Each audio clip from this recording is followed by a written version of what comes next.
All right. For those hopefully watching the recording of this, welcome to Speed Up and Get Your Hits. We are recording tonight in a bit of an unusual way and place. We're over on Instagram doing a live tonight. Hopefully, as always, I'll have Nick from Velox Training Group and Brennan from Gateway Defense here joining me shortly.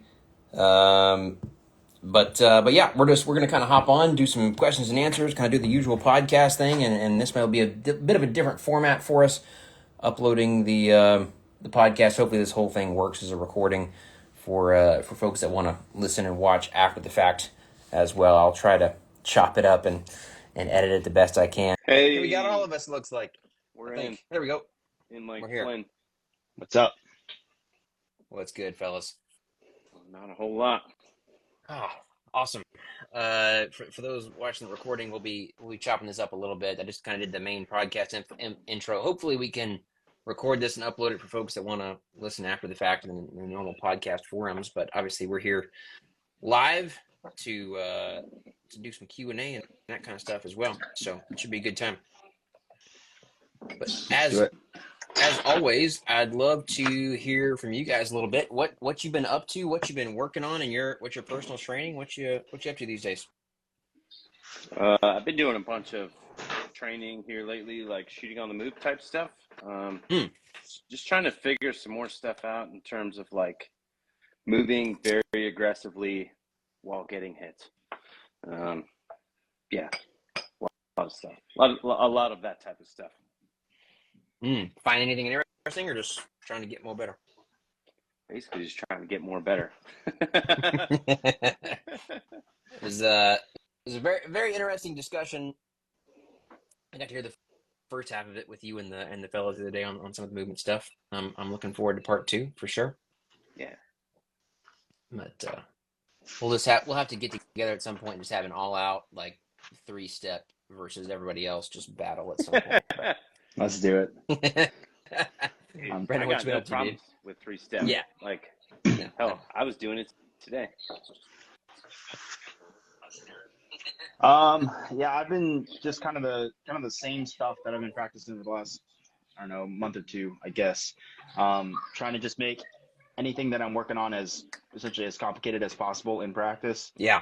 And try to, like, every practice session, like, I want it to be mentally challenging, because most of my practice sessions are not, right? It's generally the shooting part is challenging, but mentally I can just kind of skate by. And I think that my shooting skills are okay, but my mental game and ability to do stuff in matches really well and kind of stay with it is not there. So every time I've been getting together, like shooting with Justin and that type of thing, I try to let him set the course of fire. We work on something obviously that is beneficial to whatever he and I specifically want to work on. And then like I let him just kind of set it up quick. I run through it like a visualization in my head and then just shoot it and try to stay with it for whatever thing is that I'm really trying to work. So yeah, it's been cool. It's not as fun as normal. It definitely feels like work more than fun, but it is also fun when you get to go plug those skills back into a match and you see them working out. It's like, okay, that's worth it. So that's what I've been up to. Yeah, it's an interesting thing you bring up. It was funny. I was listening to actually a podcast this week with some trainers. Actually, a podcast Miles Cook sent me. And one of the things they were talking about is that like a lot of times, like when you do that kind of challenge, that kind of training where it's like more challenging, you're failing a lot, that kind of a thing. Like your perception is that you are not doing well, you are not getting better, and that it's going terribly, right? But then when you actually do a test after the fact, that obviously the results improve a lot more. Somebody's echoing a lot. I don't know. It's probably Nick. He's the only one without headphones, I think. I do too, but I'm hearing it. Oh, crazy! Everybody's on headphones. I don't know how we're getting an echo then. How about now? Testing 1 2. Oh, that's way better. Yeah, it's fixed. Cool. What did you do? I didn't do anything. You just told your phone to Nick? shut up. It's like, stop that. I don't know what that was. Okay. It was the CCP listening in. Oh, nice. So, is Chuck? Yeah. Chuck is complaining. Oh, I'm sure. Has he mentioned he can't walk yet? No, but I don't doubt that. Last time I saw him, he had a gas pedal on a CZ freaking Shadow too. This is true. So This is true. have I tried isolating shooting in between steps? No, I don't think about it in terms of like trying to isolate the shooting in between steps or like trying to time it in between steps. I feel like every time I do any sort of, well, maybe I shouldn't say any sort of timing, but like if I try to time shots, like I feel like I just go and now instead of like just shooting whenever I see the dot. So that's not something that I dig very much. Yeah, the one thing I pay attention to there a little bit, like if you're obviously depends on target difficulty, but if you're trying to move fairly aggressively on a fairly difficult target and you see your dot where it's supposed to be, like right as your foot is getting ready to impact the ground and you pull your trigger right then, Yeah.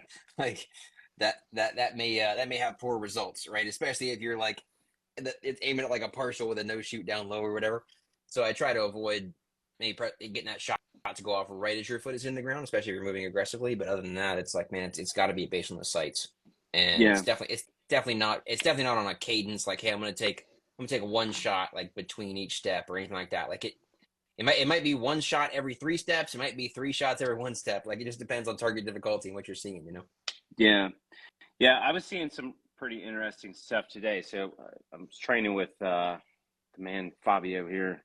Yeah, taught So, man, a class here this weekend. But what was that drill call that Mason did?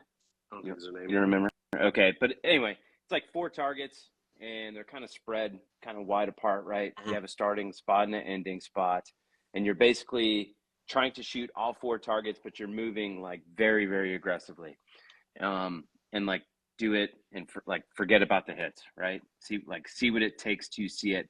But one thing that we found out that was interesting, like we went like moving super aggressively, shoot the body and then the head, and then body and then the head.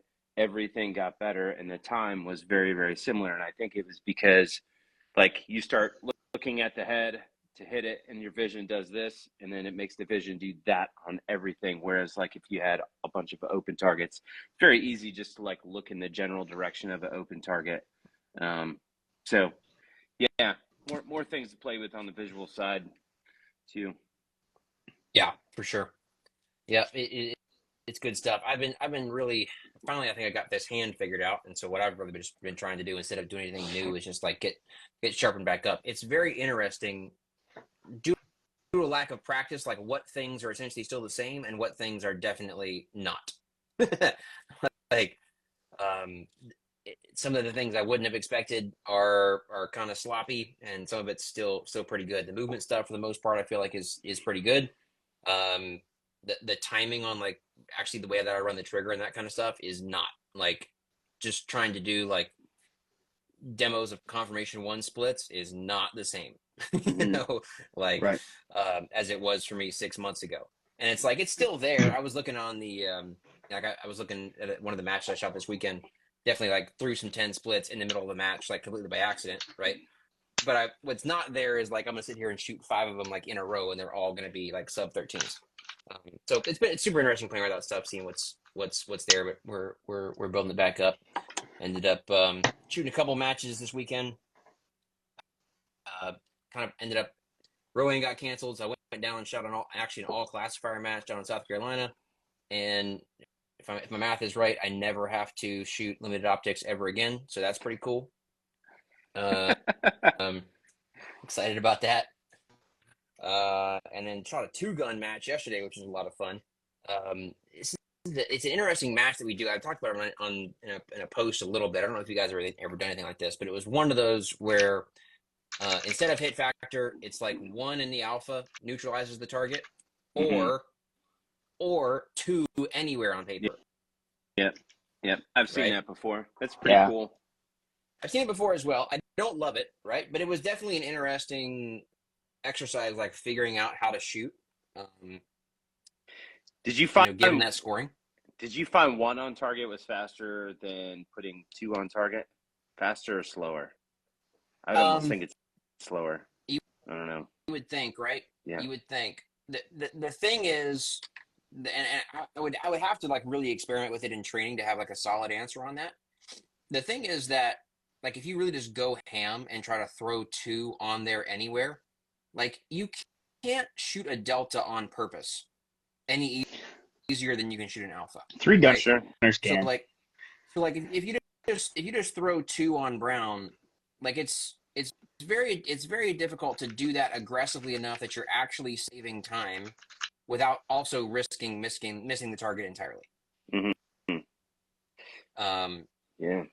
So like, you know, theoretically, you know, how much time does it cost you if you're shooting like sub 15 splits on all the targets? Like not that much, but like I feel like it was faster across the board just to just wait for the gun to stop in the middle, shoot 1 and leave, you know? Like it doesn't really take any more time to like as the gun is coming across, like press it in the Charlie instead of pressing it in the Alpha, like on a transition, right?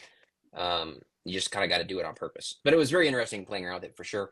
On the rifle stuff, like at farther distances, I was definitely just shooting 2 on everything, just because you can be so fast, you know.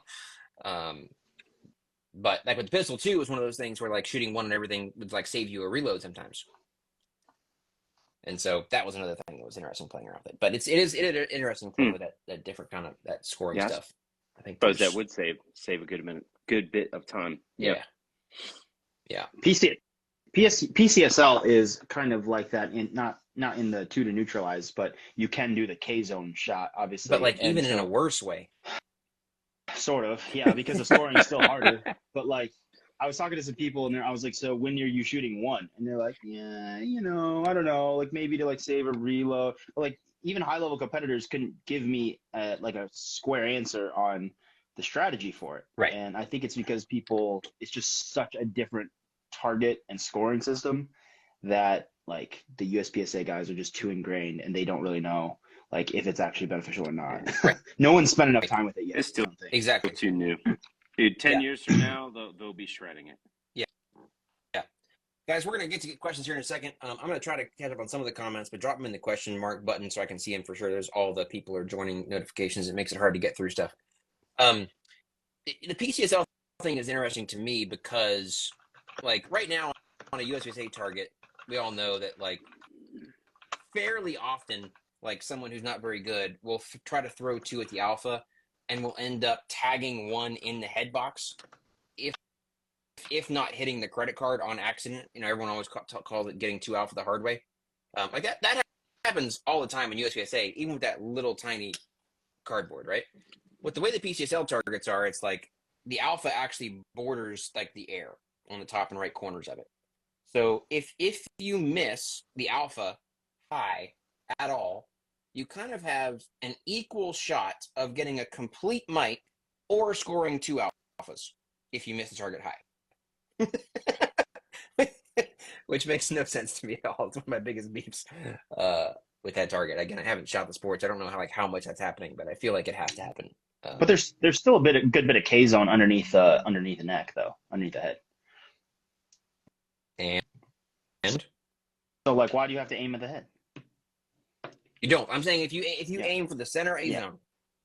And you miss that. But you miss that high somewhere. You have basically an equal chance of scoring a complete miss or 2 Alphas with your miss. Yeah, that's fair. It's definitely like I shot one match when they use those targets and like they would put like a no shoot. So the top target was just the head box and then it's a no shoot and then another.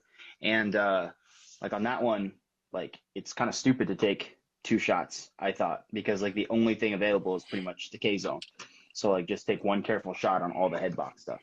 Like, I don't know. That was the only time I did only 1 shot. Everything else I shot 2. Yeah. But before we get in the hole too deep, let's start hitting some of these questions. I'll scroll through and hit some for you guys if we want to comment on them. Do you EDC 5-inch pews? I think that's still yes for everybody. Anybody want to expand on that really quickly while you do that? Yeah, 5-inch guns conceal better, right? The shorter the gun, the more tip out they have, especially if you have, you know, couple beers around your waist. But yeah, 5-inch guns, because they're longer, they don't have as much tip out and conceal better. And it's easier to shoot. I don't carry a gun for it to be comfortable. So I carry the gun that I want to shoot. and I'm good at shooting. Agreed. Yeah. Like it. Plus, if you're gonna carry a decent weapon light on your gun, which I find beneficial, like there's no reason to carry a gun that's shorter than your light. No. So Nope. like, it doesn't do anything for you. For folks that want to try carrying big guns, obviously I say this all the time, but like you don't have to go buy a new gun. Just get a longer holster. Like if you're running a Glock or a PDP or an MMP or whatever, just buy the longer holster and like throw a weapon light on there and try the short gun in your holster. And you'll see what it's like to carry it, pretty inexpensively, see if it works for you or not. And then you can always upgrade guns if you want. Who is the fastest shooter between you guys? You are all masters. I don't know. That's not really important. I mean, are we talking about splits or what? I mean, if we Splits are, or raw times on stages or fucking 25 yards or what? Billy's probably got the fastest splits on demand. I'll just say that. I'll throw it out there. Maybe not right now, but it will be back very shortly. This is interesting. Can you talk mental games or routines when training, like what's going on between the ears? I've found I have to repeat vision eyes. Yeah, so for me, I try to keep it as simple as possible. So like, for instance, like if I'm going to go shoot a match, if I'm standing there about to shoot a stage, I try to keep it as simple as humanly possible. Like where are the targets, right? Like you should know all of that stuff. You shouldn't have to think about any of that stuff when they push the beep, because you've gone over that so many times in your head. Like it's at that point, it's just like, yep, there's a target. Like now I go over here. Like all of that stuff should be subconscious. So like for me, I just tell myself like, don't grip the gun like an asshole, and look at the spots on the targets. And I try to keep it as simple as possible. But like if I cloud my head with a bunch of stuff to like give myself to do while I'm going to shoot a stage, it just it will be. I have never tried that at a match, but I know for a fact. Maybe I'm not smart enough, but like it will be a dumpster fire. So I don't know if you guys differ from that. Yeah, this is something I've actually been playing around with quite a bit lately. It kind of goes back to like what I've been working on with trying to make things more complicated in practice so that matches don't seem as complicated. Like for me, I've had to majorly shift the way, like what I'm thinking about right before I shoot. So obviously, I think stage planning and then your visualization are two very separate things, right? In one, you're programming things, and the other one, you're kind of reviewing or memorizing. So like the last things that I'm thinking about as I'm doing the last couple of visualizations, for me, I've gotten to the point where I pretty much just have to think about target order, right? So I pretty much think about it in like arrays. So like I'm going to do like array 1, 2, and 3, if that's like position 1, 2, and 3, or if there's like array 1, blend this array on the move, and then position 2 and 3 or whatever. I pretty much just have to think about the order of the targets. Like for a long time, I was playing around with like trying to think of the confirmation level of each target and what my dot needs to look like on every single target. And I think it was just kind of tripping me up, because the truth is, I think while that's very helpful for as you're learning how to engage targets properly, like I don't think any one of us, if I hand you a gun and have you point at any given target, you would have to be like, oh, is that confirmation 2 or 3 or like what? Like you would just settle your dot appropriately and fire the gun, right? And so I think I've just been overcomplicating it for myself for quite a while. So I've been trying to just back it off and just think about target order. It's been working out pretty good. Yeah, I guess I'll add a couple things there. I mean, for me, I find thinking through confirmation levels to be still massively beneficial. Specifically, like on like confirmation on like classifier stages, as an example, like a stand and deliver stage where like for me, I have that nagging emotional feeling in the back of my head, like you've got to go really fast here, right? And if you yes, like granted, I guess I totally know what you mean, Brennan. Like it's subconscious to it. Like you don't have to sit there and be like, well, is that a confirmation? It's not that, but it is like in my programming. It's like no, I don't care how fast or how slow it is. What I'm waiting for is the dot to look like this, and just to program in that idea, and how I want to see it coming between targets and that kind of thing. To me is super important. I originally got that idea from Christian Seiler, who was the first guy I had heard suggest actually doing that in your stage visualization. He's like, yep, I plan through how I'm gonna see the dot on every target and how I'm gonna press the trigger, and that's a part of my visualization. And I was like, that makes a lot of sense, and I've been doing it ever since. But I do think that's obviously an individual process. It's got to be a little bit different I think from shooter to shooter. I think Sure. it depends a little bit on how much bandwidth you have, like how well you can think about that and then switch into shooting, or think about it even as you're shooting too. So like I think I get overloaded with too many strains of thought quite often, right? And I always perform better when I'm not thinking about it in such great detail. Yeah, So I it's don't mean to individual. suggest you're thinking about it while you're shooting. That's not what I mean. I just mean that it's a Right. part of the program. It's something you're programming ahead of time. Yeah, Sure. yeah. I have switched, I guess, a little bit as far as mindset during the stage. I mean, I think that this for me pivoted maybe a little bit um, after training with Eric Raffel. Everybody had always really heard talk about stage, the mental game during the stages before Eric. I think was just like you have to be subconscious the whole time. Is like the mantra I'd always heard, and so I was like, well, okay, this is what all the good guys are doing, even though it never really made sense to me. Um, and and he was like, no. And the big thing he said is like, man, the reason that you put so much effort into programming your stage plan is because your stage run will never be identical to your stage plan. Like your foot is not going to land in the exact right spot every single step of the stage. Your dot is never going to land absolutely perfectly, right? Like you're not always going to go 1-for-1 on steel for the entire match, right? And so the reason you're programming the plan in so much is so that your mental bandwidth can kind of be free to get you back on track. The actual conscious mind is basically problem solving wherever you deviate from your stage plan and getting you back there. And that's really Yeah. all you have time to think about during the stage. So It's that's kind of how I think avoiding about it now. disaster.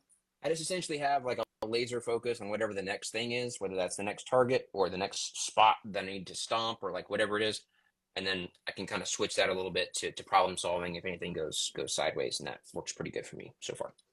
I think it's all about like avoiding disaster, right? So you do something that throws you off, and is that going to mess you up or not? Like, can you think on your feet quick enough to be like, okay, I misran that position, so I'm just going to change how I address this position. I'm going to get right back on track. And I think we see that from how Eric shoots, right? Like he never has disaster stages, and he shoots Right. very consistently, minimizes mistakes all the way up until the end, and he doesn't push until the last stage or two of the match, right? And so obviously it seems to work out pretty well.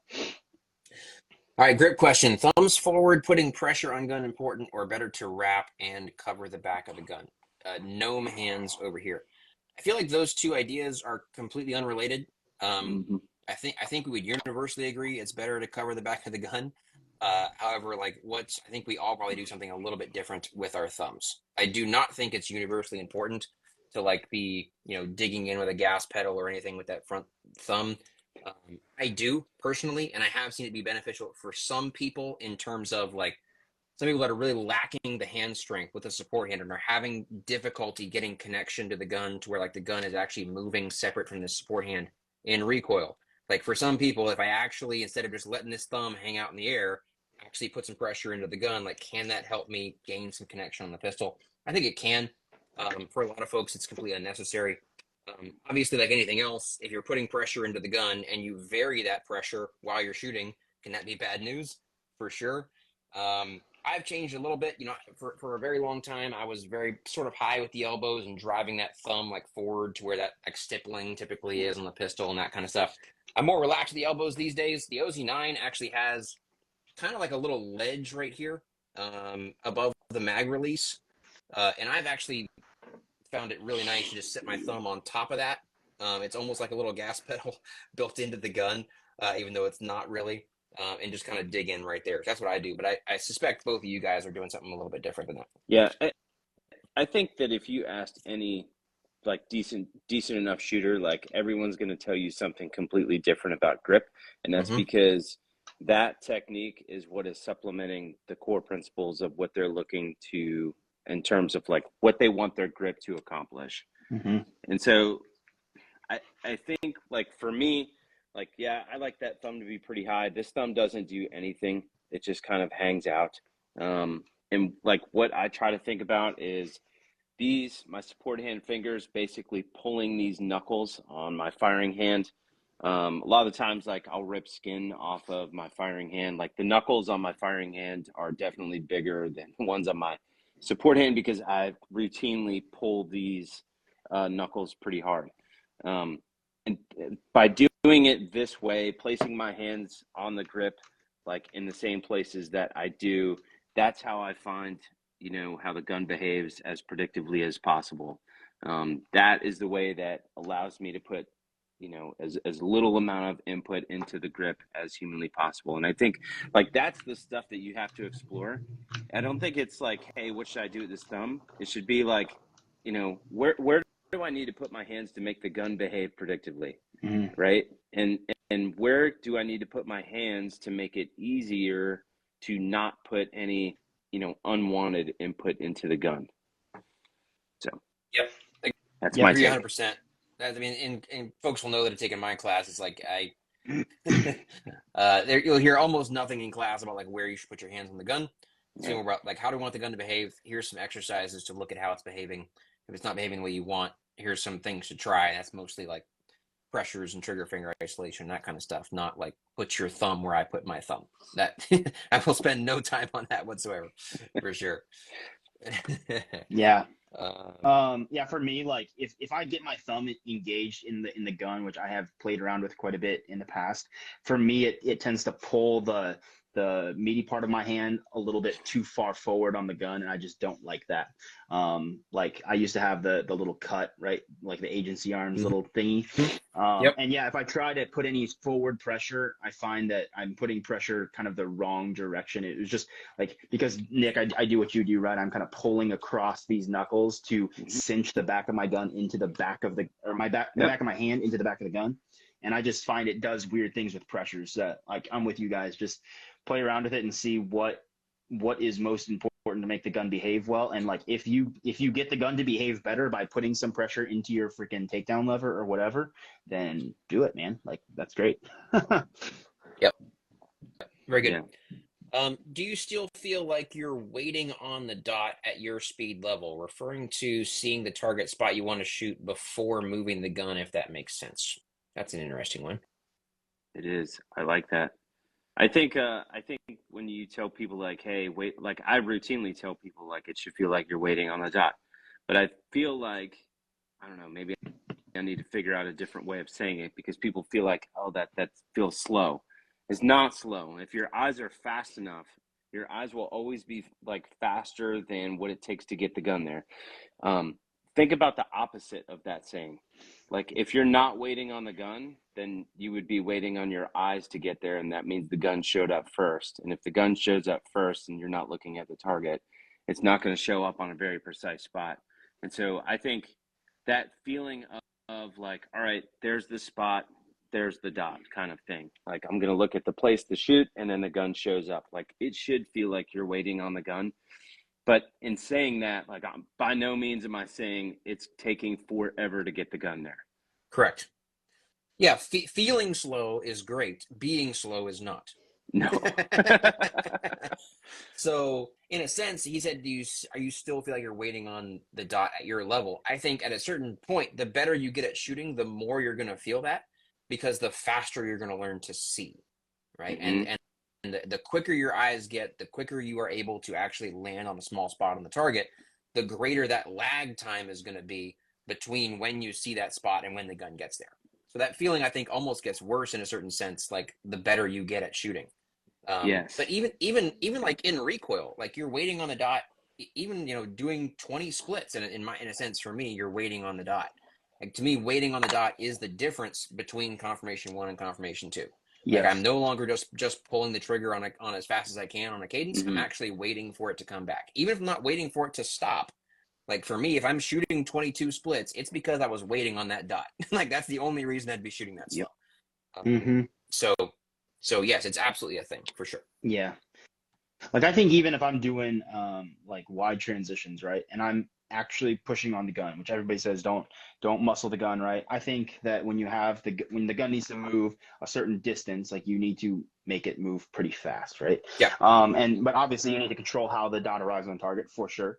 But even when I'm pushing on that really hard, like yeah, like my eyes definitely feel like I'm waiting on the dot. But like you were saying, Billy, like predictive splits at 5 yards, I do not feel like I'm waiting on it. I feel like I know the gun's going to come back down. I'm going to go because even if it's not back perfectly, like it's not a perfect return, when we're Correct. talking like alphas, like I'm going to get alphas, right? So Yep. I think it kind of depends. I would say almost every target transition, I feel like I'm waiting on the dot. But Yep. yeah, predictive versus reactive, that's where you're going to see that change. Dig it. When you guys are dry firing, how long are your sections? How long can you keep focused? I find I dry fire for 20 to 25 minutes, sometimes less, maybe 15. I find that like if I go past 20 to 25, like my hands are completely wrecked. And so I think I think people would be better off if they had the time, which if they wanted to get better, bad enough, they would make the time to do 2 dry fire sections a day. So maybe one in the morning, one in the afternoon, maybe 15 minutes apiece. And I think you would get a lot more out of that opposed to doing, hey, I dry fire for 2 hours once a week. I mean, I suppose it's like better than nothing, but like if you could do 2 15-minute sessions a day, at least for me, I think that would be ideal. Yeah, I I'm probably around between 15 and 30 minutes, but I take breaks like during that time. So like I will dry fire for like 5 or 6 minutes and then I will sit down for like 5 minutes and do something else, like get back on my computer and then get back up and do it again. So in reality, the actual amount of time dry firing is probably more like 15 minutes or even less per day.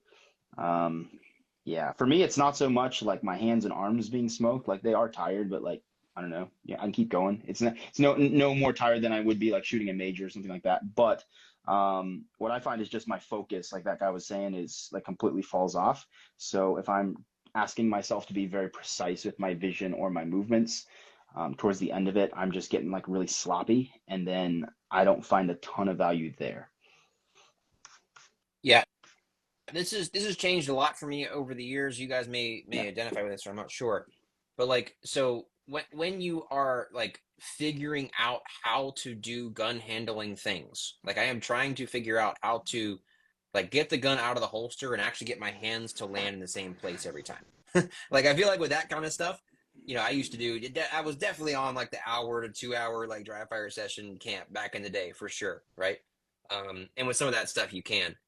As I think your dry fire changes, not only does like maintaining that focus get harder and become more important, um, but like the hand fatigue part is even worse. If you're just drawing and then like immediately bringing the gun back down, like you're not trying to maintain grip pressure for very long. But like if you're doing designated target in dry fire as an example, you're trying to keep crushing the gun for 40 seconds straight or whatever it is.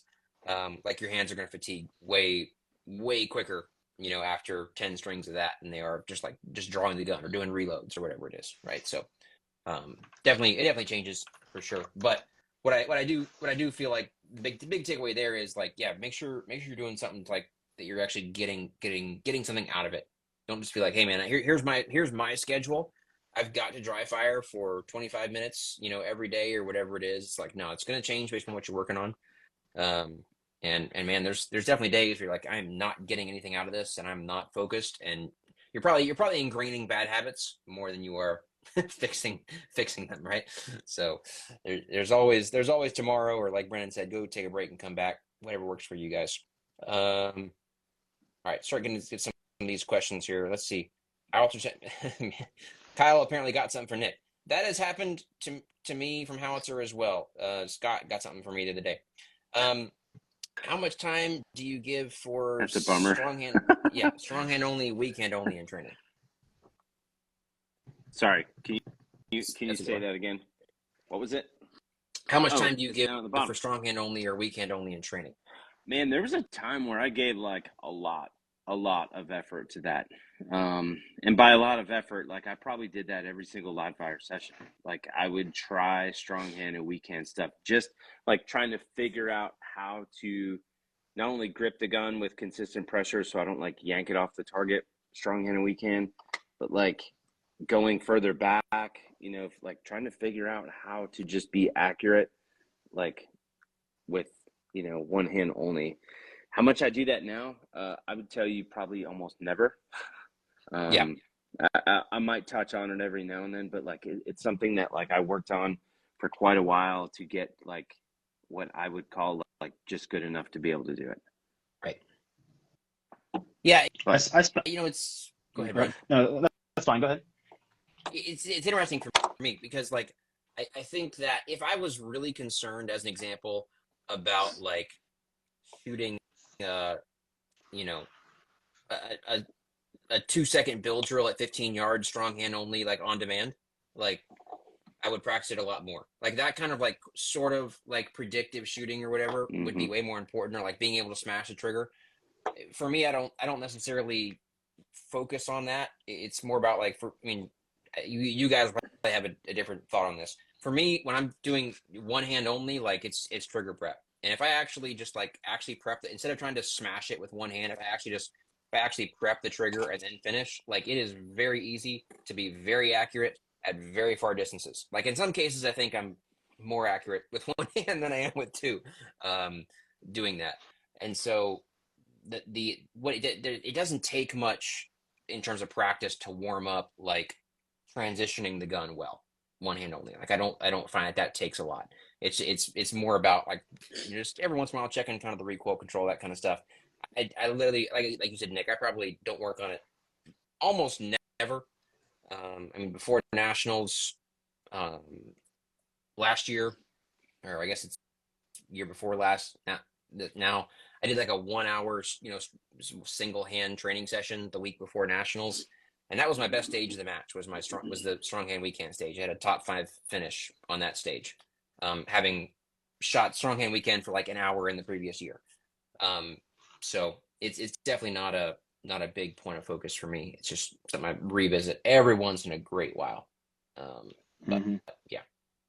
Yeah, I think it's pretty different for almost every person.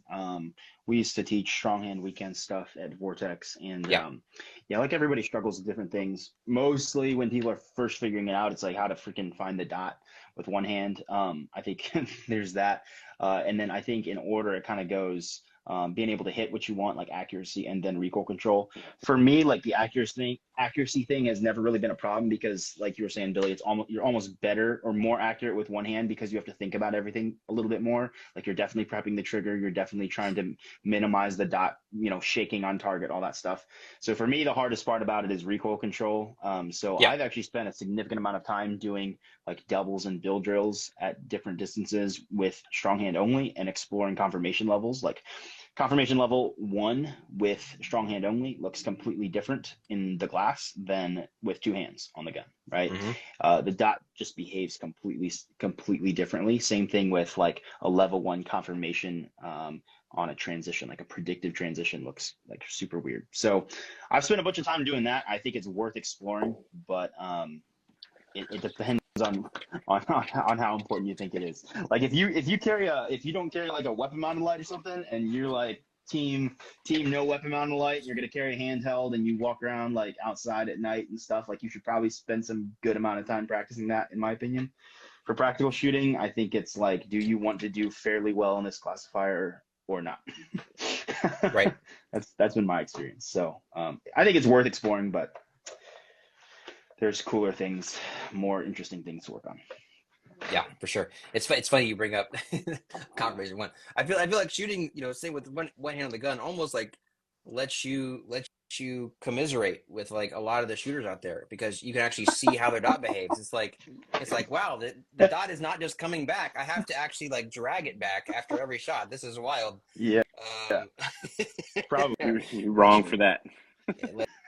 Let you see how the other half lives. I don't know if you guys, or why I'm not allowed to answer this question. But Nick and Brennan, what do you do for elbow pain? Is this a thing that you guys have an answer for? Does Billy not have elbow pain? I'm not sure why I would have elbow pain. I don't know either. Maybe I'll he's already let heard Brennan how you answer deal this. with it. Oh, I don't know. maybe. I don't know. I don't have elbow pain, man. This Probably thing. that. Yeah. This is what I do for tennis elbow. This thing is a miracle for me. It's just one of those like wrist roller things where you do like this deal with it, and it's plate loaded. And it for me, like as soon as I get done, I just feel that tendon, that tennis elbow tendon in both hands is just totally torched. And that made immediate difference for me when I started doing that. Yeah. I mean, I've had like elbow pain in the past, but I didn't do anything for it, Yeah. and eventually it went away. I think we answered this already. When stage planning, do you see it as confirmation levels to break it down at all? I think we talked about that already. I don't think we need to add anything there. Looking forward to taking Nick's class in Delaware. Is that a pistol dynamics? Wanted to run my CO rig. That is a pistol applications class. So yeah, you could run your CO rig. That's what I'll be shooting. So yeah, yes. Do you keep the middle finger of your primary hand looser to reduce tension in your index finger? I mean, for me, that's yes, in the sense that I'm keeping all the fingers looser in my firing hand to reduce tension in my trigger finger, but not that finger specifically. No, I don't think any of us do like specific finger pressure stuffs. I've heard a lot of people talk about like loading pressure down in the pinky more, Yeah. and then as you go up, less and less pressure. And I think that is a viable way to do it for some people. It does not work for me though. Like it's too much to think about. Like I can do it in dry fire like right now, but when I go to draw the gun and get the gun on target in 0.7 and then start shooting fast, like all I have time to think about is don't freaking overgrip here and let the support hand do all the work. Yeah. Like for me, it very much overcomplicates the grip. I'll be the bad guy. So like I think if you're telling a whole entire class like to like, hey, loosen that one finger or tighten that one finger, like I think you are doing the entire class a complete disjustice. Yeah. Like it is not what we should be thinking about at all. Like you're just gonna get people to do really weird shit with their grip. I think it's a horrible idea. It's also just completely unnecessary. Like the first thing that I do now when we start talking about recoil control, I did the demo. I don't know if you guys do the same demo, but I literally just like take my right hand off the gun and grab it with my support hand, and I just pull the trigger, like this with my firing hand, right? And I'm like, see how the gun is not moving when I'm not touching the gun at all with my firing hand? Like the job of this hand is to pull the trigger. It has nothing to do with recoil control. You do not need to be doing stuff with this hand to like stop the gun from moving and that kind of stuff. That should not be the focus there at all. But man, that is it's completely illogical. Like you would think primary hand do work on gun, but that's not how it works. So no. I think that's completely unnecessary. We already got that one. What majors are y'all hitting this season? That one might be interesting. What you guys going to nationals? Yeah, nationals is probably the only major, unless I can find one towards the end of the year where like I'm actually home and not teaching, but that's probably not likely. Yeah. So I'm planning on hitting South Carolina here in the next couple weeks, and then I'll probably do North Carolina and Area 6 again and nationals, and that'll be about it for me. I am potentially going to get down to one of, I can't remember which one it is. I have a reminder set. Maybe it's North Carolina section, or maybe it's Area 6. I can't remember. One of them opens up like in the next couple of months. I'll do one of them down there in Area 6. I'm doing the Ohio sectional Buckeye Blast thing. I'm doing Wisconsin sectional Area 5. I think I'm going to go to Georgia State in nationals. So fairly busy year for me in terms of majors for sure. I think the most I've ever done before is 3. So. Very good. Okay, back to shooting stuff. Let's see here. This is I don't know if you guys can see all that. With today's session, I was introduced to a dot occlusion with some tape. I was target focused the whole time. Mind blown. Do you guys like dot occlusion? Yeah, actually.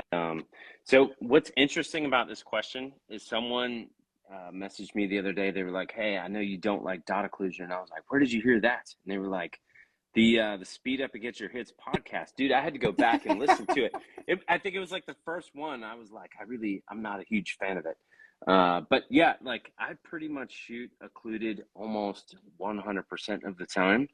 Here's why: like when I take it off, it looks no different to me, and I don't believe that it's doing, like it's not hurting anything being on there. I do find like there are some cons, like shooting a match with it occluded. Like, so if there's a tight port or sometimes leaning around, barrels, stuff like that, like you do have to make sure you are out far enough. Because a lot of times if it's occluded and you're looking at it, through your support, say, let's see, it would be a left lean around a barrel, right? And like your left eye is on the target. If you close your left eye, a lot of the time, your gun is pointed at the barrel. So I think, that's pretty much the only con that I really see to it. And so mine stays occluded almost all the time.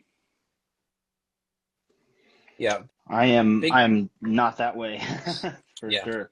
My dot is almost never occluded. So I kind of will go back to that if I find myself struggling with proper target focus. But from what I have diagnosed in my shooting, when I've had other people try to diagnose in my shooting, like that just generally does not tend to be a huge issue for me. And when it does become an issue, I pretty much recognize it right away. I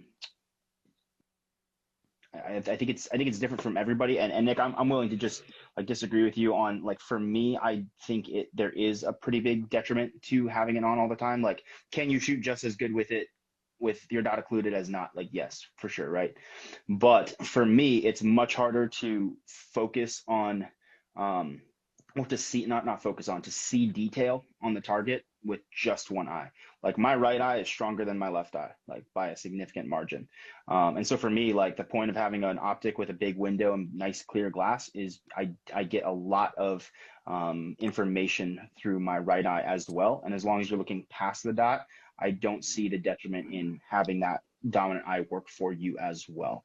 But that's, I guess I'd be interested to hear what you guys think about that, because for me, it's just been, throw it on there when you need it, and then pretty much take it off as soon as you can. Yeah. My eyes are the opposite. Oh, really? My eyes are the opposite. So like my right eye, really, really bad.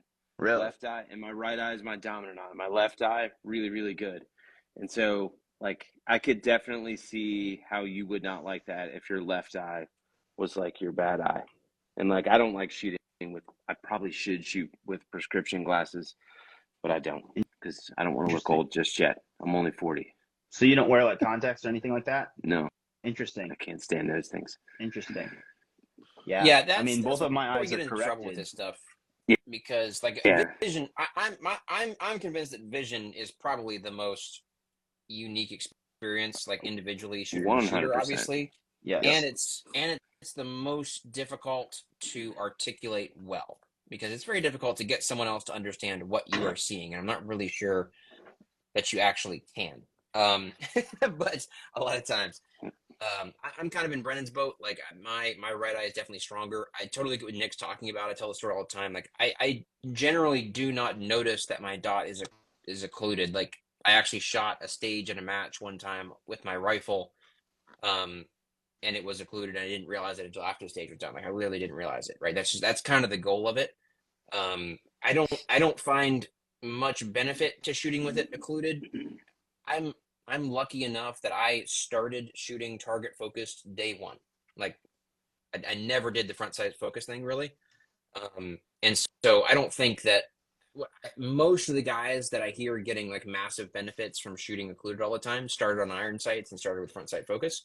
And that's some hard wiring that's difficult to overcome right over time. And so you get massive benefits from that reminder, stay target focus. For me, I shoot on, especially on close stuff, I feel like just as well. Occluded, but when you get farther out, like Brennan was saying, because my right eye is stronger, like I see a benefit in from actually being able to see with both eyes. I think obviously your depth perception is better. So I think there's some advantages, but it is a great training tool for sure. I recommend it to people all the time. People do different things with that as well to help them out. Like for instance, like I know a lot of guys like to run their dot brightness essentially as much as they can go without completely blooming out the target. Like for me, I'm the exact opposite. Like I run it down as dim as possible, like per every stage that I shoot, because I don't want it interrupting or distracting me. Like I want to be finding the target and then seeing that dot and not like get drawn into a super bright dot. And for some people, it's exactly the opposite. So I think there's little things that people do that is like pretty helpful. But if my dot's ever bright, getting sucked into looking at the dot is way more of an issue for me, like for sure. So kind of interesting. All right, Nick. When part two movement? Fat fingers. Probably this week. I've been trying to ramp up the YouTube channel way more. So yeah. I've actually got, dude, I filmed like over an hour and 30 minutes worth of footage this weekend. So there's going to be a lot of stuff coming on YouTube. Both of you guys have been ramping up YouTube. It's great. Trying to. It's cool. Yep. It's better than IG, I think. Well, yeah. And for me, it's just a time thing, man. Now that I'm actually, full-time on this gig, I have, more time for such things than I did before, for sure, which has been really nice. So hopefully got some cool stuff coming as well. I don't think this question is going to go the way that this guy thought. But I'll let you guys take a crack at it. Top 3 drills or exercises to help Leo and Mill get to the next level. What you guys got on that? I'll go first. Shoot 3 stages. 3 stages a month, or however often your training is. Like cycle in 3 stages at a local match. It doesn't have to be anything fancy. It can be like a little indoor, like 4-stage deal, but just go shoot some stages, because that will test whether or not the stuff you're working on is actually helpful for you. I explain this to everybody now in classes. I say, you've got to figure out the shooting thing first, how to hit what you want, and then you have to figure out at what speed you need to do it at, and then you need to stack on layers of difficulty, and that can be whatever you want it to be.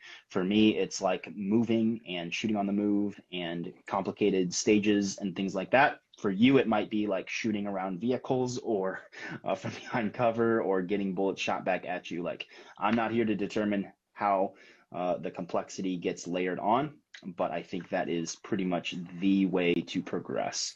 So that's what I would tell people to do. Yeah. I'm assuming that if he's asking this question, he definitely doesn't know the skills that he needs to go work on. So maybe running a stage might not be the way to go. But like, I would like think about, that'll help him find out. It might help him find out, but like, that might be a little bit longer road, right? I would say like the top things that you probably should be working on is definitely your grip, like not putting different inputs into the gun. So like things like bill drills, I think could be like super practical for a cop. There's actually like a boatload of, OISs on YouTube where dudes are like, pulling the gun out and shooting as fast as humanly possible.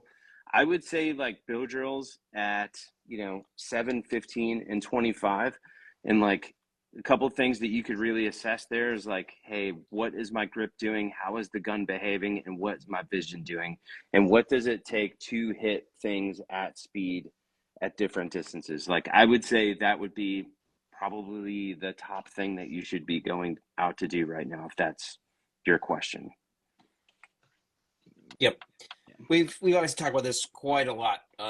This concept on the podcast. You're very rarely going to hear us, being like, guys, you got to go shoot this drill. And if it is right, if we're talking about trigger control at speed or doubles or bills or even like designated target, right? We're talking about a style of training. We're never going to be like, okay, you're going to put a target at 5 yards, and then with 3 yards of separation, 5 yards farther down, you're going to have this target, and then you're going to stand here, and you're going to have 2 cones. Like, you're never going to hear us doing that, because it's completely nonsensical. It's like this. People, hit me up all the time. Like one of the most common questions I get is like, hey man, like what drills should I be doing to get better at shooting on the move? And it's like, if you want to get better shooting the move, you should probably like go put up some targets and you should shoot them while moving, and try not to suck at it. Like, and that's it. Like it shouldn't be just like straight in front of you. It should be like different every time, like different distances, different difficulties of targets, like different angles, moving different directions, different speeds. Like you You should do all the things, not just like one target, array, one kind of layout that somebody gave you with some like random part time. Like, hey, if you shoot 499, you're good, but if you shoot 501, you suck. Like none of that is how you get better at shooting. It's tracking your progression, varying the skills and challenges you're working on, trying to get better at those things. It really has to do with like what are you actually paying attention to and trying to assess while you're doing the piece that you're trying to get better at. So like if you're doing shooting on the move, like what do I need to do with my feet to make the gun not do this, right? And generally the answer is like, hey, don't move like a 10-month-old baby that's learning how to walk. We've all kind of seen that before. Like what do I need to do with my feet? Where do I need to look on the target? Like should I be timing shots in between steps? If that works for you, cool. If not, maybe you should just be looking to like, hey, whenever the dot lands on the target, like things to pay attention to that are the very important things. Like this is what we should be thinking about rather than like, what 3 drills should we do? But I completely understand where this dude's come from, I think. 100%. And I will say, like for all of the cops that I've trained, like probably the biggest things they need to just hammer is grip and confirmation levels. So I do get that for sure. But I also think that most of them have just like they have a decent handle on shooting static, and they have never been overloaded with other information, like with shooting problems, other than doing like some force on force type stuff. So that's where I tell people like go do stages, and then you will figure out what kind of stuff sucked and what needs help. Sort of another drill question, but we'll mainly focus on the skill piece. Favorite dry fire drill for coming in prepped and target turn transitions. This will be probably a controversial one, and I'm probably the outlier. So if one of you guys want to go first, I'll give my take a little later. I don't know. He might not be an outlier these days. I've been working on that here. Okay. So I would say designated target drill for sure. So if you don't know what designated target drill is, you're going to pick one drill to be your designated target. Maybe you'll have 5 or 6 other targets, and then you're going to shoot the designated target, move on to another one, back to the designated, so on and so on. You'll finish on the designated. But like this is going to give you an opportunity to assess the thing that you're trying to get better at, which is coming into, a target with a prep trigger. I would say coming into a target with a prep trigger, there's probably a time where I was like, yep, that's really good. And then following, I was like, nope, I don't do that anymore. And then, a little bit more here recently, I'm kind of like, well, if this is moving less, then there's less chance for this to happen when I get to the target. So it's probably a decent thing. So I'm starting to look at it again. So, yeah. Yeah, I do. It depends on the target, first of all. Like for me personally, and not everybody agrees with this, but I will only prep the trigger on like coming into a transition if it's like a confirmation 3 target. For 1 and 2, I don't usually mess around with it. So yeah, I would say like what Nick said, like the other day we were practicing some stuff and every target you had to shoot from like 3 different positions. It was kind of like designated target and what is that Juan 6 drill? A go stop or stop go or something? It's like designated position where you go start 1 here and go to position 1 and 2 and then back to 1 and 3. Yeah. So it was kind of like a combination of that where we were reusing some targets. And like for me, it was like coming into position and like loading position, having the gun up, but I was going to have to wait on my dot. So it was like just prepping the trigger. So I like to practice that on pretty much just very difficult targets. But designated target is awesome. Go stop is awesome. Anything like that where it's going to really challenge you to chill out. Yeah. So for those that are not, I may not be catching on, trigger prep is definitely not a universally agreed upon principle. Depending on what camp you run in, you may think that it is. There are world champion level dudes on both sides of that argument. For me, I'll just give my quick spiel. Number 1, it is measurably slower to press the trigger from all the way out than it is to press it from a prep. Maybe by only a couple hundredths, but it's measurably slower, right? Because your finger just cutting how far your finger has to move in half. So like if you do like trigger control at speed, as an example, and you just sit there with your finger all the way out and you slap it to the rear, and then you do it again from a prep position, typically you're going to be a few hundredths faster from the prep. So it is that's kind of one thing. The other thing for me is um, like Nick was saying, like what prep is not, and this is where I think the confusion comes from, is like I'm going to prep the trigger and then I'm going to press, Mm-hmm. and like get the Yep. gun to go off. It's like, no, I'm going to press it the exact same way. It's a more advantageous start position. So I'm going to start with that prep, and then as soon as I get permission from the sites, I'm slamming the rest of it. Mm-hmm. But because it's a more advantageous start position, like Nick said, I think for most folks there's less potential to move the gun. Part of the issue, and maybe this was I may be getting ready to talk about Nick's video. I can't remember who this was, but somebody I was talking about this week was like, yeah, I don't believe in prep. Once we get to 25 yards, whatever, you can start prepping. I'm like, okay, that's fine. That doesn't mean you don't believe in prep. That just means there's a time and a place that for was prep. not me. Okay, That was not me. somebody, right? And it's like, yes, obviously, am I going to take time if I'm doing a build drill? Am I going to be prepped for all 6 shots at 7 yards? Like, absolutely not. Like, there's no time to find that, for sure. But regardless, I think what he's asking, obviously, designated target, great way to train transitions. As far as how you're actually running the trigger in dry fire, if you want to train that, I do it 2 ways. So if you want to actually isolate the idea of coming off that reset and making sure you're coming off far enough and getting back on the prep without breaking that trigger, one of the things that I did when I was first learning how to do that was actually to essentially break the trigger, cycle the slide while pinning the trigger to the rear. And then on the beep of the timer, the beep sort of taking place of the stimulus of the shot, I would come off the trigger and back onto that wall on the transition, right? So on the timer, just off on prep, and then if you want to break that shot again, you can. That's one way to do it. Also, for me, typically if I'm doing like a stage or designated target or anything like that, I am not breaking the trigger until the very last shot, usually of the array. So, but from one target to another while I'm doing a designated target, I'm simply coming off on prep, off on prep, off on prep, off on prep from one target to another, and that'll help you practice that mechanic as well. I think I picked that up from Joe Farewell way back in the day. Let's see here. What else we have here? Let me see if we can make heads or tails of this. Maybe this is just a me problem since I have small hands, but when you draw from appendix, have you ever had the issue where you can't get your hands wrapped around the right way, and consequently the gun is pinched to the left a bit and not seated properly in your hand? So I'm not so sure that's like a symptom of someone having, little Burger King hands or whatever. Mm-hmm. I feel like I think a lot of the time, like when you watch people draw and they go, I can't get my hands on it, right? And then you'll watch them draw and it's like at the speed of light, and it's like, man, like you're not focusing on getting your hands on the right spot. So maybe I would say focus on getting your hands on the right spot on the gun, Mm-hmm. and then start adding speed to that. There's probably like 2 different, training strategies for what this guy actually needs. And I would say like the first one is just paying very close attention to how he is indexing the gun.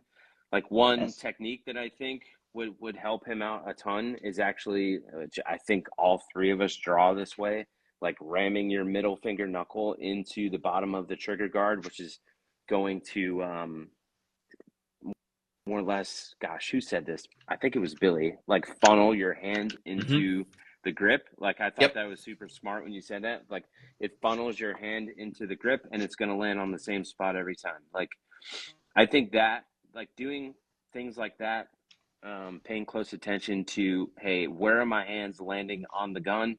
How does my grip feel when it comes out before you start adding a boatload of speed to it? That's my take.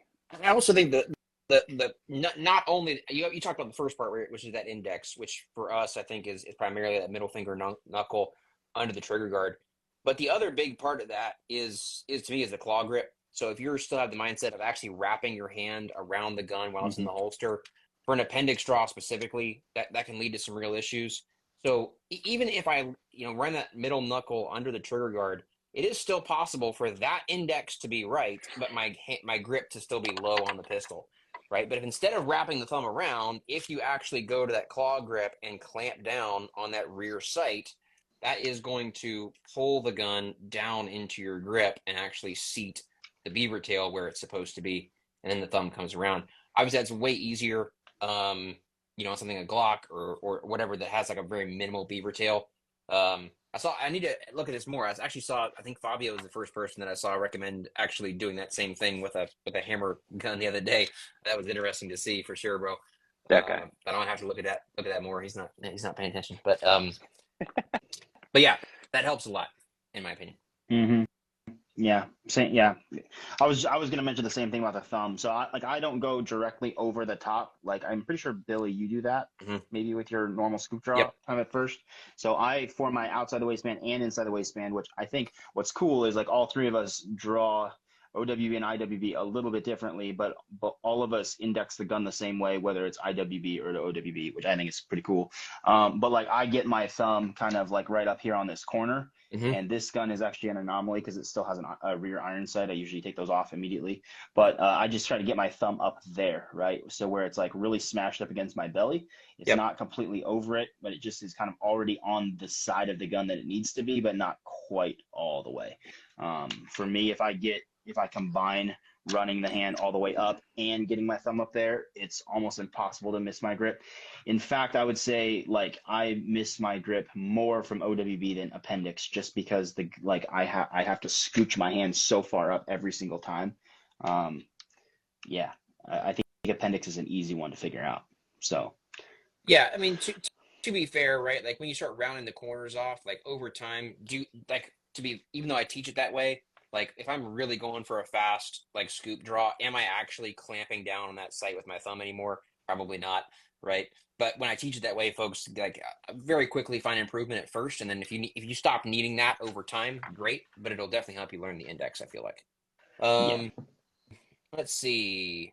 Ooh, this could be interesting. How do you all approach limiting the shuffle step upon position entry? We'd have to define what a shuffle step is. I think so. Yes. There's like so many different names and what is, I'm not sure. Yeah. I don't pay attention to like what things are named, and so this is probably like a me thing. I don't know what the hell that is, but yeah, is it maybe here's a potential interpretation of it. Steps? Yeah, so I've definitely seen a trend lately especially by some folks claiming like to be very good at movement, which is like, hey, I'm gonna run like halfway to my actual shooting position, and then I'm gonna turn towards a target, and I'm gonna like chop steps for like 10 or 15 steps. It feels like until I get to the position, right? And then I'm gonna come in, and it's like that is not the way. No. I think that sometimes what can happen is like we emphasize things like getting the gun up early, and like yes, like because the vast majority of shooters I see like on stage and stuff are not getting the gun up early enough, so we shout like, "Hey, you need to get the gun up early." But like, there's definitely a point of diminishing returns with that. You can get the gun up too early, also. Like, and so if you have a specific spot that you need to get to before you can shoot, until you get there, your focus should be on getting to that spot, which means like you should be facing that spot. It's certainly in a competition environment, like looking at that spot, and that's where your like the attitude of your body should be, is where you're actually trying to go. And you should be running there, and then even once you start braking, I think like for me, if you actually like get into a full sprint where you build up a lot of speed, even while you're braking, like it's still braking while facing where you're going, so that you can brake as efficiently as possible. And then 2 to 3 steps before you actually land in your shooting position is where the pivot starts and the gun is coming up in front of your face, but not like 5, 6, 10 steps early. To me, that's extremely inefficient movement. So if you are kind of chopping your steps on like braking or whatever, that's fine. But it's not like that sideways chop thing as you're coming into position so much. It's just brake steps as you're coming straight into your position for me. Yeah, I would say the same thing. Like, I don't try to eliminate that. Like I definitely like chop coming into like positions, especially after like a really hard run. Yeah. Maybe if it's not a hard run, then yeah, you would try to eliminate that because it would be unneeded. So yeah, I think the timing of it is going to be key. I think there's pretty much no way around that. Like if you watch, even if you watch like a baseball player who is maybe not like needing to slide into second, right? But they can't overrun second like they can first. And like if they are coming into a precise stop, like they 100% put their weight back and chop their steps. Like, I don't think Hmm. that that's a bad thing to do pretty much at all. But I think like everything else, it's knowing what you're trying to accomplish with that. So like Yes. some people Yes. some people teach like chopping steps as like something you need to do every time you're coming into position, and it's like no, the purpose of those short chopping steps is if you are carrying enough speed and you're braking hard enough that you're going to lose traction with the ground, right? And that's to avoid like wiping out, right? But if your entire movement is like 3 or 4 steps, there's no reason for chopping steps, like that kind of a thing. So chopping steps is kind of a necessary evil at some points to like avoid wiping out. Like you'll see me chop steps a whole lot more when I'm shooting an indoor match because there's like not as much traction a lot of times on like dusty concrete when I'm wearing the basketball shoes, right? To avoid stopping. Like when I'm wearing my cleats at an outdoor match, like you're not gonna see me chopping that much, right? So it's a necessary evil, not like a universal thing you need to do every time you enter a position. Do you guys believe in overloading the information one individual can retain and think it can be washed out by going to class after class? I think this is really interesting. What do you guys got? Yeah. So that's like two different parts, right? Yep. I think it depends on like the first part of it. Like it definitely depends on the type of audience that you have, right? If the type of audience is ready to hear this stuff that you're telling them, they're obviously going to retain more. If you go to like class after class after class, like there are people that are like professional, class goers. And hey, man, I'm sure just as much as you guys do, I appreciate all of them. But I would say it's probably not a good idea, right? And I think it's not a good idea because if you go to one class, um, say right now, and then you have another one in 2 weeks, it's like, man, you haven't had enough time to work on the stuff that you learned from that class before you go to the next one. And so I would say like 1 to 2 classes a year would definitely be like maximum for me. I do not want to do more than 2. And it's because I want to go to a class and have 6 months to a year's worth of homework. And so I can definitely see how like stuff can get, how did he put it, washed out or whatever, or forgotten about that. Hey, something I did in a class 2 weeks ago, and since then I've taken 2 other classes. It's like, man, that is just a lot. And I'm not sure how you work on things that you learned in the first class. Yep. I think It's not enough time. I think some people confuse training with taking classes. Like if you say, hey, make sure you get out there and train, it's like, okay, I'll make sure I take a class every month. And it's like, whoa, no, like that's not what we meant, right? So training to me is putting in the time by yourself. Class is not really like for practice. It's for figuring new stuff out. And like you said, Nick, like taking home a bunch of homework. I do think it depends on where you're at in your shooting journey as well and what types of classes you're taking. So for me, like I've taken a bunch of like tactical style classes, and like I have no issue taking like a JJ Rakaza class one week and then taking like a CQB class the next week, because to me they're very, very different, and the information is completely different. The other thing is like I'm probably not going to be practicing CQB. And so for me, it's kind of like an exposure thing. And I think a lot of people do go to classes for exposure to different people or different kind of concepts or topics. And I think that's fine. But if you're like really serious, let's say about like performance shooting or USPSA or something like that, and so then you go train with Eric and JJ and Ben and Tim and all these guys in the same year, like probably you have way too much freaking information, right? So I think it kind of depends on maybe the class that you're taking. Right. But yeah, a legit class, like a legit shooting class, yeah, 1, 2, 3 probably max for me. Depends on what I'm looking to get out of the class. Add a couple small things. Number one, like even if you only take one class, it's very possible to get like a lot of the information washed out if it's new to you, like just in one class. Yeah. And like especially I know you guys are the same way. I try to pack in as much information as I possibly can into 16 hours Yeah. when I'm running a class. And the only way I expect people are going to be able to remember half of it is if they are recording it somehow, whether that's through very good notes or taking videos or something. Like that's what I do when I take a class. Is I leave that class with like 9 hours of video usually, like where I was just like videoing everything the instructor was saying, because that's the best way that I can remember it and take it home, right? So That's big for sure. Like you guys said, actually taking the time to work on it. Additionally, like I think that like what classes you need are different depending on where you are as a shooter and what your goals are. So like for me personally, like I think a lot of times when you see us training with people, it may not even be because I'm trying to go learn something new about shooting. It's from an instructor standpoint. Like I want to see how that guy runs his class. Like what's class 100%. flow? What are we spending ammo on? How is he articulating stuff, right? And if you're just like getting started in performance shooting, and like you said, Brennan, if you go take, a Ben Steger class and then you go take an Eric Graffel class, like you're going to hear mostly everything not only different, but like exactly opposite of how those two guys look at shooting, right? And that doesn't mean one of them is wrong. It just means that they are very different and they've come to different conclusions, right? So if you're getting started, that's what's going to leave you like lost and confused. I think you're way better off, kind of picking one lane to go with, to start off in your shooting and like actually putting in several years of work kind of in that lane, and maybe even taking, like, if you want to go back and train with the same guy again or with somebody who looks at things pretty similar, just like have them look at what you're doing and get that in-person coaching again. That's great.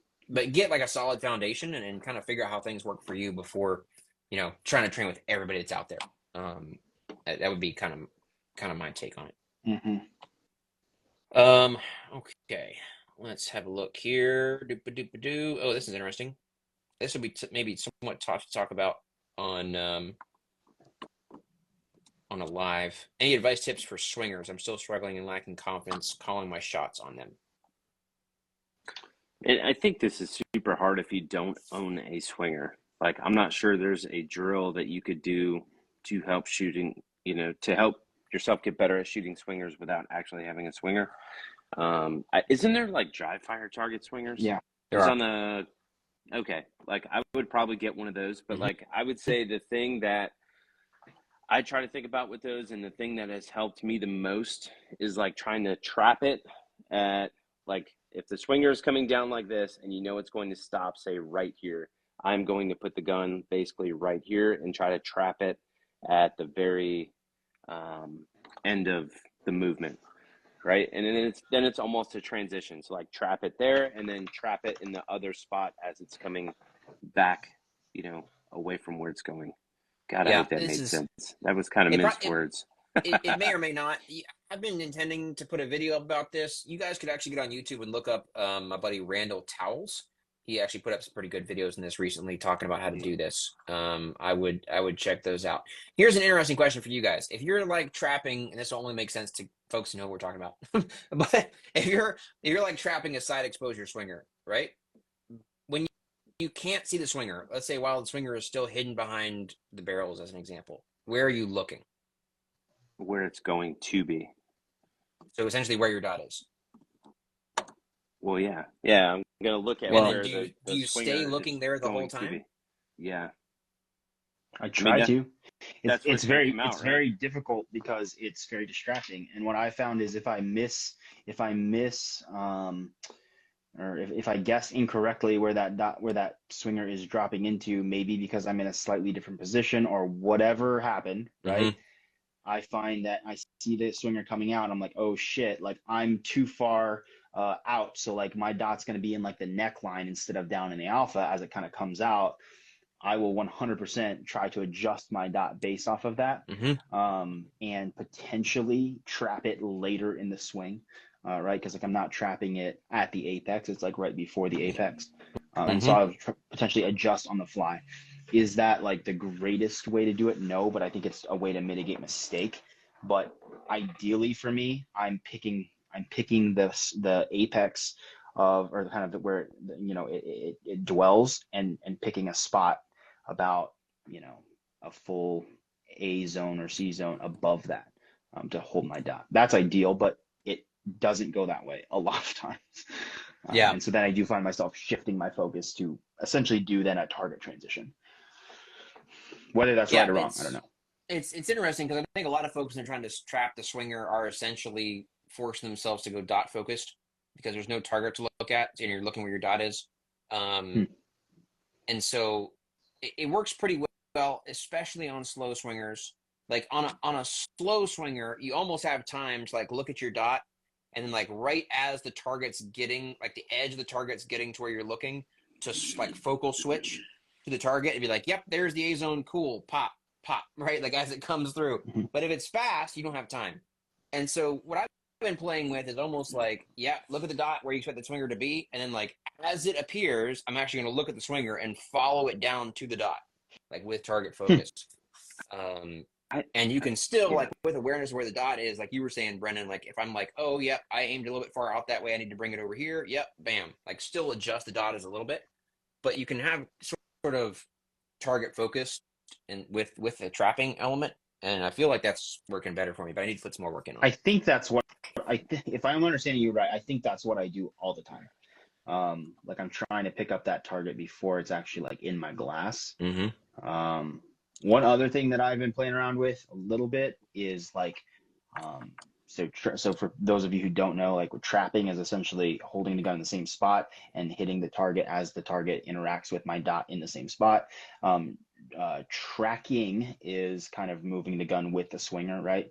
I've kind of experimented a little bit with like mini tracking to where I'm not tracking the whole swinger up and down, but I can almost kind of like bring my dot with it a little bit as it's coming into the spot where I'm going to hit the trigger, come down, bam, and I kind of follow it back a little bit and then hit it again in the kind of the same spot. So I'm still breaking the shot in the same spot on the swing, but I will move with the target just a little bit, sometimes to kind of get the timing right. I found that's helped a couple of different times, especially on like fast swingers, but it could just be my inability to process that holding the dot and the target actually flashing through and actually timing that right. So if I move the gun a little bit, it tends to buy me back a little bit more time.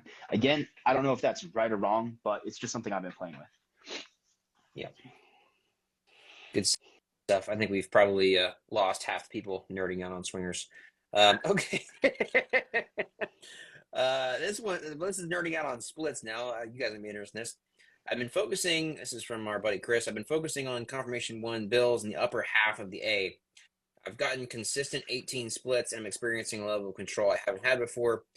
17 and below, things fall apart. Is there anything specific y'all recommend to get consistent control on 17 and below splits?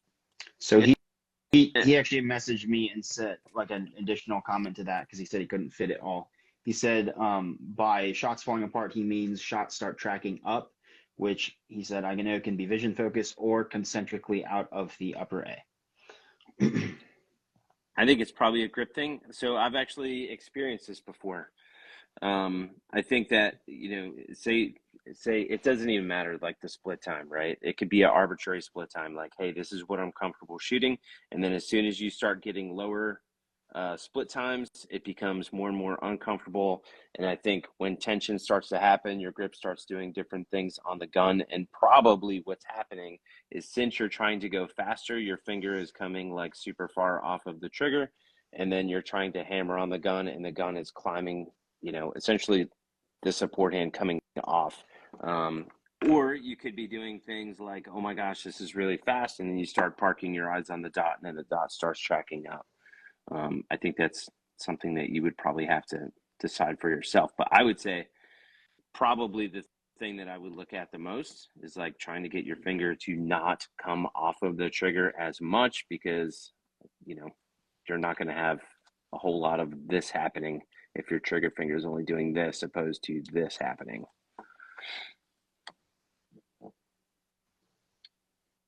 So I will say, like, I don't think I can shoot 15s and 16s and keep them like all in a nice little tight group. Like I don't think I could do a sub or like a 1-5 bill drill all upper half of the A zone only. Yeah. Like when I start shooting faster, the dot. Sure. Yeah. Sure. But like when I start shooting faster, the gun just simply does not return as precisely. And I think there's a time and a place to be able to do both. Like I only rip like 15 splits or quicker on like really close targets. Does the gun, am I trying to get the gun to return as close to as possible to like the way I would engage like a 20-yard target? Like for sure, right? But I simply think there's more margin for error for me there. So I expect my group to open up. So I think and you guys probably might disagree with this, but I think trying to figure out how to shoot like 15s or 13s or 12s in all the upper A zone on a build drill, I don't know. I think that's actually very, very difficult to do, and may or may not be like the best use of your time. I can't think of anything better to do with your time. So I think you hit on a very I think you hit on a very interesting note there, Brennan. So you said that when you shoot faster, the gun does not return as consistently. Why would that be the case? Like there's just more margin for error. So like he says, like things like his group opens up concentrically around the spot that he's aiming. Yeah, like so does mine when I start shooting faster. So like I don't see a problem with that. Gun be returning differently? It's just not as precise. Like I don't like the dot will, like if it over returns slightly or under returns slightly, like I'm gonna press the trigger anyway. Oh sure. Because I generally yeah.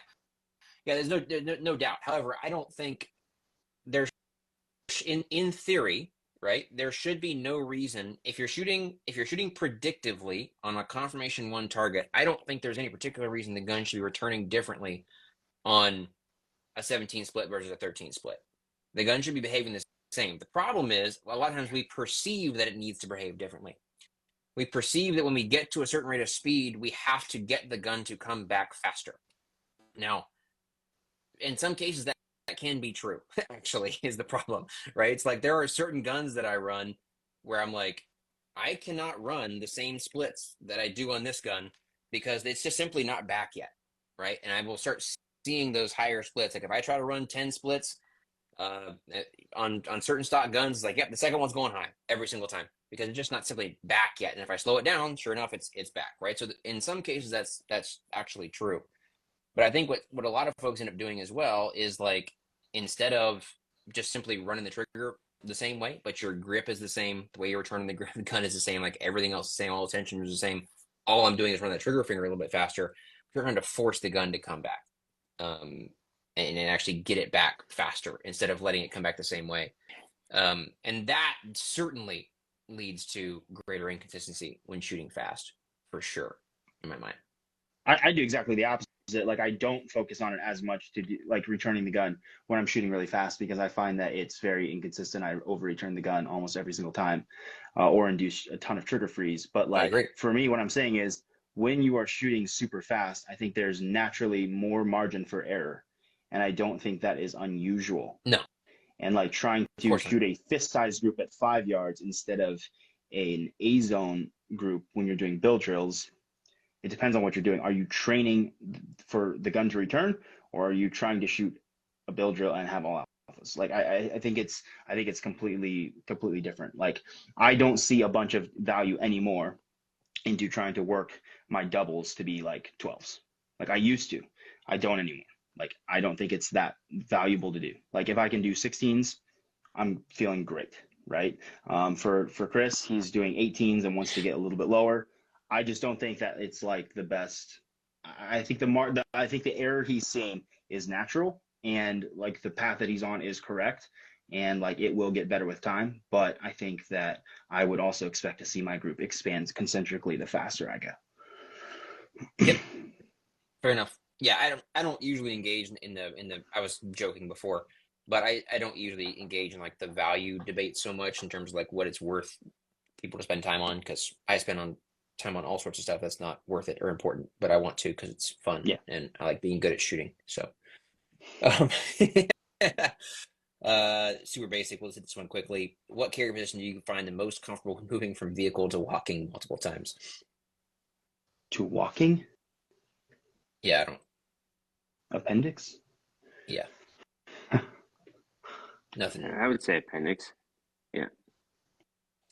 Appendix is the most comfortable for sitting just in general because nothing's digging into your back. Agreed. Like walking, I think maybe small of the back, or like not small of the back, but like hip side carry or 4 o'clock is probably just as good. But as soon as you sit, I think it's just awful. What do you guys do for training, practicing, or looking at a small spot? This would depend. Like, I think it would depend on how things are going for me. Like if I'm doing a training right and like I'm assessing like, hey, I am not getting my eyes to a really small spot. And by that, I mean like getting my eyes to more or less do this instead of like look at the entire target. You could do something like take a black paster, throw it up on the target. This will draw your eye to one spot and show you essentially, damn, Brennan, you got the freaking Asian ass typing fingers, dude. Sorry, bro. It'll basically like draw your eye to one What's spot. wait? Hold What? on. What stereotype is this? What are Asians known for when it comes to typing? I'm missing. I don't even know this one. Well, he's Asian and he was typing really Okay, fast. That's why I said Asian I got typing you. fingers. He's got that loud Um, mechanical keyboard. yeah, Mm-hmm. yeah. Shit, I forgot what the hell I was Piano even talking fingers. about. Look at that small spot.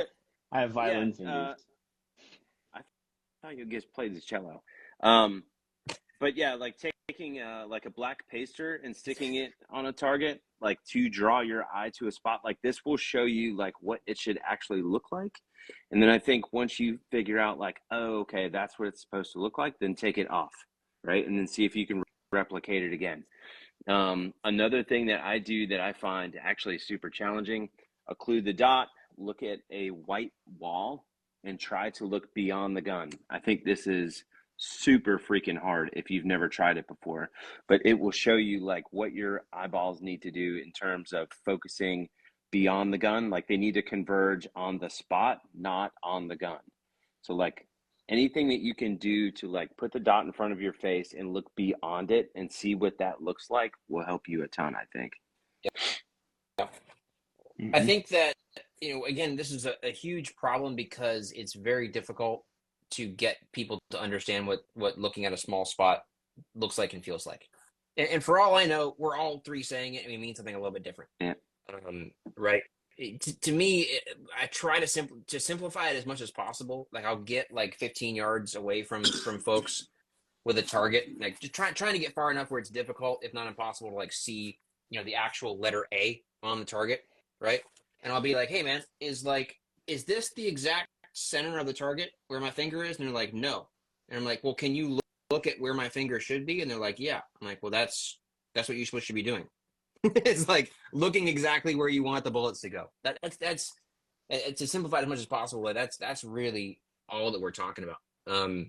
What's tough, right, is, and what a lot of people do is either obviously looking at the target as a whole, or right when your eyes kind of snap to the target, you'll feel your eyes kind of go like and like kind of land on the spot, right? Your eyes kind of have to like they land and they have to kind of jump around before they actually land on a spot, right? You're trying to get better at just kind of seeing the target as your eyes come to it and just landing immediately on a small spot. And that can be trained like separately from a gun. I found myself practicing like that like all day long, whether I have a gun with me or not, right? It's just like snapping my eyes to things, and just like getting better at that kind of a concept. Like you said, Nick, the black pacers or, a Sharpie mark or something will help you understand what that feels like when you start working on it. It'll give yourself and like, did I see that black spot? And it'll help you also learn how to modulate your shooting based upon your vision instead of anything else. It's like I have to let my eyes land on that spot before I can shoot. And you'll notice that if you stop focusing on even like your dots so much, or stop focusing on what the gun's doing, and just like pull the trigger whenever your eyes actually find the spot, like a lot of times your shooting will get a lot better. And it's more about seeing the spot than even like paying attention to how your gun's relating to it so much. But eventually you do have to, get rid of these and learn how to do the same thing without the paster as well, which is what kind of gets difficult. And when I encourage folks, especially in dry fire, it's like if you're only like dry fire targets, like using scaled, reduced size targets up close is great if that's all you can do to train yourself to shoot on more difficult targets. But trying to figure some way where you can actually put targets at distance is super, super helpful, even if it's, in your backyard with an airsoft gun, because you don't want to be running around with real guns in front of the neighbors, or like whatever it is, like figure out a spot. Even if you can get, I can get right at 15 yards in my house. I don't have a very big house, but the longest hallway in my house from my front door to my back of my hallway is about 15 yards. And actually practicing that visual focal depth change between close targets to far targets and still getting your eyes to land in a spot with that refocusing at the same time is a super good exercise to kind of work on. Yeah, I think probably the biggest thing that people struggle with when they're first trying to figure this out is like there's a huge difference between your eyes needing to land on that spot and your dot needing to land on that spot. Like the dot does not need to land on that spot. Yeah. And especially like on attack targets and things like that. Like you were saying, Billy, if your eyes are there, like your dot is probably close enough because it just needs to be in the vicinity of the spots you're looking at. I try to not. One other thing I forgot to mention. Oh, go ahead. Sorry. I was just gonna say I try not in dry fire. Like I specifically try not to ever use like the pacers or the Sharpie marks because for me the challenge to pick a spot on a completely blank target is like much more difficult. And so, but like also, I'm not new at this, so maybe that's a challenge that I'm putting on myself. But I also like at a match you don't get little black pacers necessarily, or the pacers might be in the wrong spot on the target and force you to kind of look away. They tend to not be in the right spot, actually. Yeah, they're usually down by the no shoot and stuff like that. Yeah. So that was what I was going to mention. So this is actually not a dry fire. This is my target I use for the practice squad videos. But my dry fire targets, typically what I'll do is go train for a day, like pace up the targets, bring those home, and that's what I use for dry fire. Is pasted up targets, right? Because what like you said, sometimes your eyes when you're looking for a paster or whatever, like they'll find a paster, but it'll be a paster, over here, or somewhere else. Like your eyes will grab onto a pacer or something to look at that's not in the right spot. And so learning how to actually like see the target, zone it, and act on the middle is worth it. Interesting question from Mr. Joel Park. Should I work on accuracy drills or speed drills more often? What a troll. I know, I right? typically just slow down and get my hits, Joel. That's what I do too. Yeah. You'll live longer that way. I think killed in the Close my eyes. Yeah. Justin said he closes his eyes when he shoots. So I suppose it doesn't matter at that point. Yeah. I guess not. Somebody was saying earlier that Eagle Tactics teaches you how to shoot stuff blindfolded. I'm not sure what that was all about. There's got to be a story there, but I hope so. That sounds pretty cool. I'll report back next time I see Matt. Yeah, so I don't actually think there's really a difference between these two if you're training properly. All drills that I'm shooting are accuracy at speed drills. So hitting stuff in a hurry. With that said, I mean, it's dedicated accuracy work. A foundational skill that you may want to start with at some point or visit from time to time in terms of like slow fire group shooting. Like, I mean, maybe every once in a while. I don't ever, to be completely honest. But yeah, to me, hitting stuff's important, but hitting stuff in time is equally as important, if not more important. And so I think, for me, it's accuracy at speed is what I'm always working on, pretty much no matter what I'm doing, instead of thinking about like an accuracy drill or a speed drill. Yeah. I think when you get to a certain level, like that's how all of your practice should probably be. If I'm going to push speed, like it's generally going to be a mechanics thing, and it's generally going to be in dry fire. Like we did a video on rifle reloads the other day, and I was like, gosh, my reloads suck. And so like I know like I just need to go hammer that in dry fire and like figure that out. And so I'm not above like I will still break that kind of stuff out. The other day I was trying to fix my draw, get my support in on the gun sooner, so I put like a really aggressive par to give myself some impetus to actually figure that out, like in dry fire. But live fire, it's all balancing speed and accuracy. I think it's kind of a waste to be honest, to just do speed stuff on the range. Yep, agreed. Yeah. Let's see. This would be an interesting one. Tips for stage planning. Like, what would be the most important thing to focus on during your stage planning for beginners? What you guys got? Okay. Yeah, I got some stuff for this. I would say like raw beginner, like, hey, maybe it's your first match. I think I answered this on my stories the other day.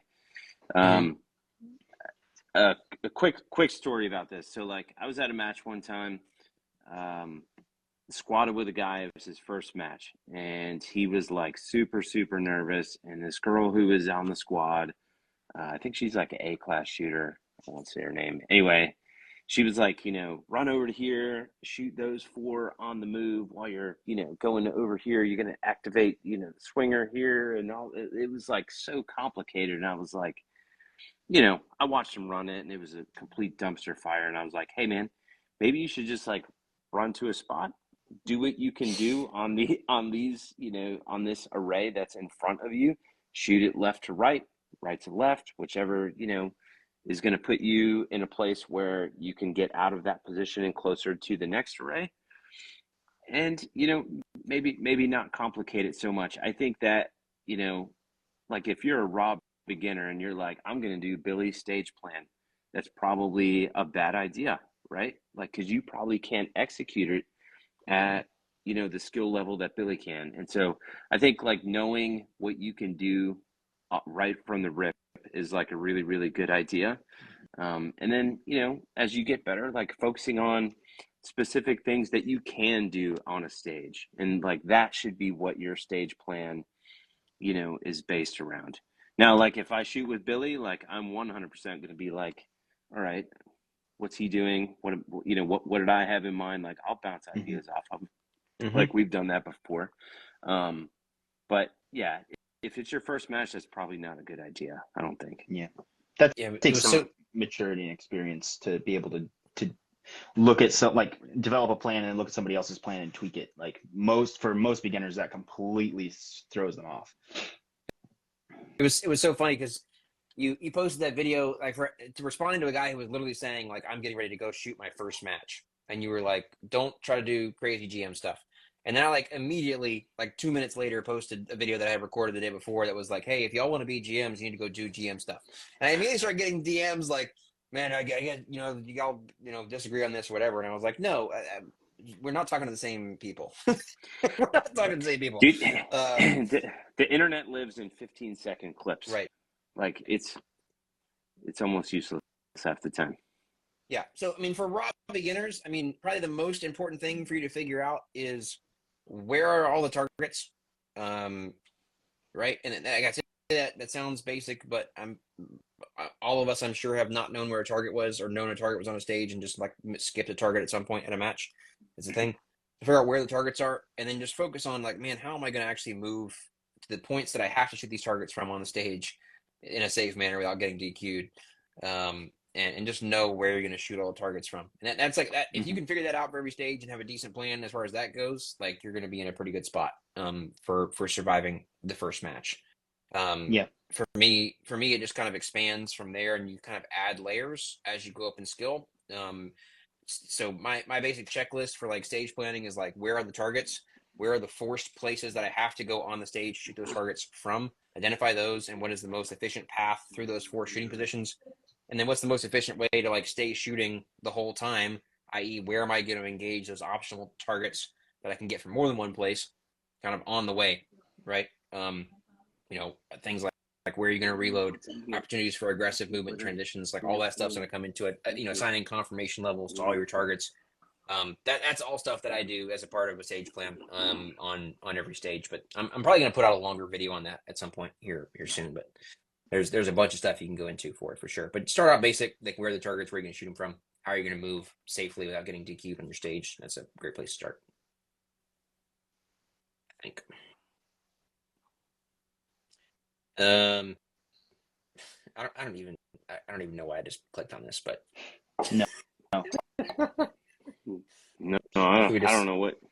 No. I don't even know what that is, but it says PSA, so no, I would not recommend it. It's funny because 5.7 is actually like a pretty fun round to shoot, but like it's so expensive. I don't know if have you guys ever shot a 5.7 pistol? Like they're actually super fun.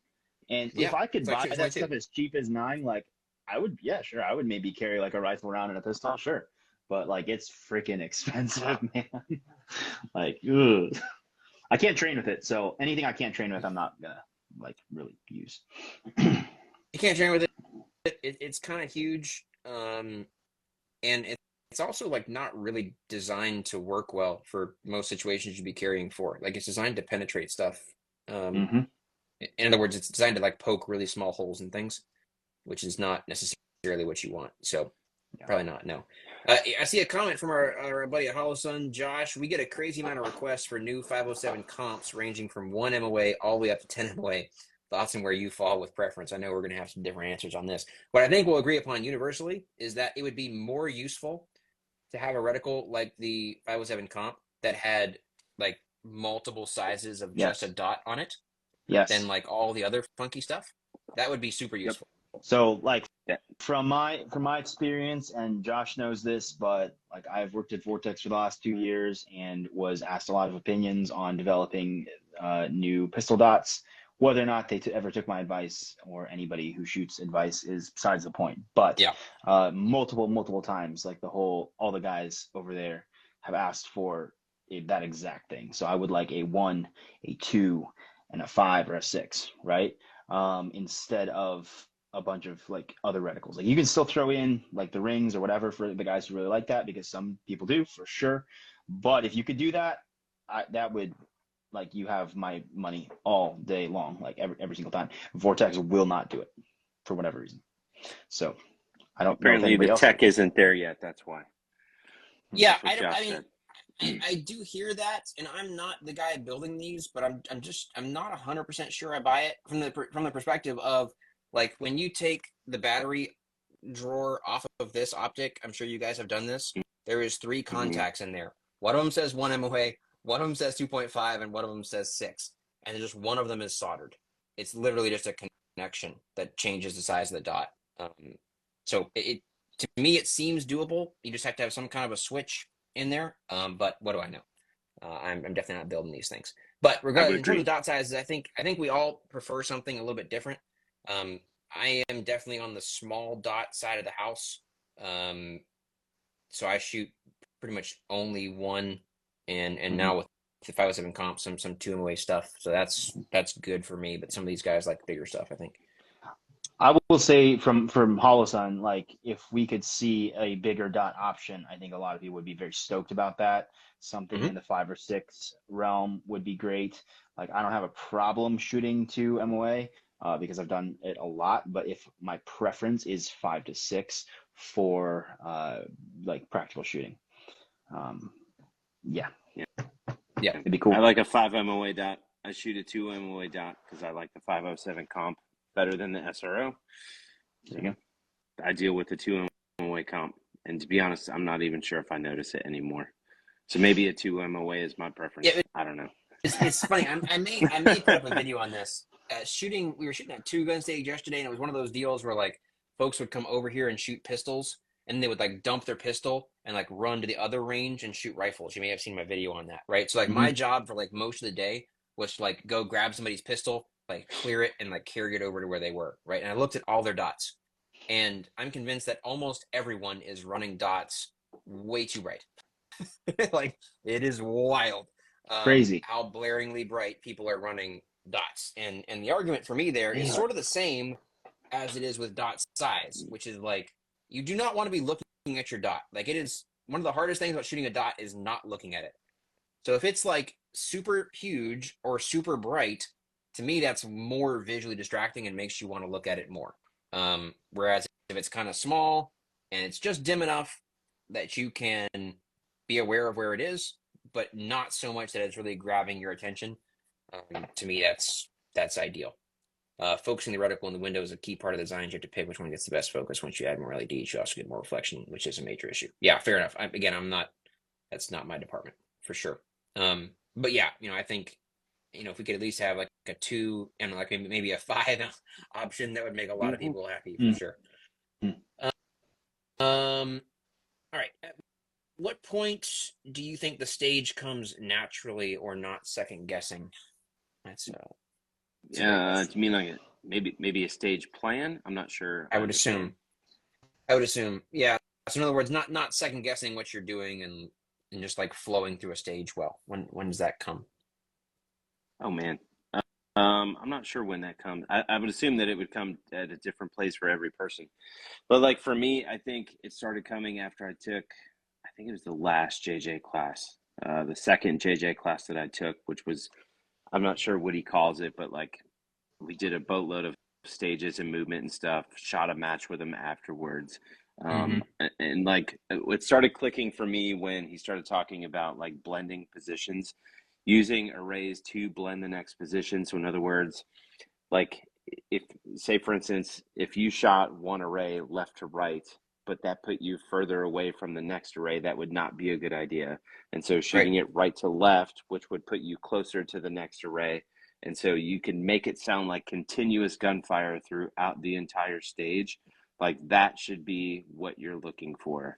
Um, and yeah, I never really second guessed that. Like that's when I look at a stage, like that's the stuff that I'm looking at. Like what would make the most sense in terms of what is going to put me, in places to where I could just do continuous shooting throughout the entire time Mm-hmm. with the least amount of effort.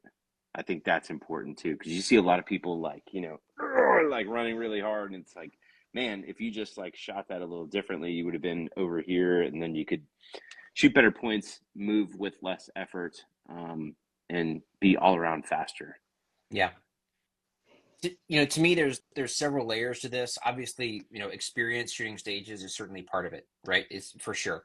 But also, like, I think a lot of people like really don't actually even have a stage plan to like remember.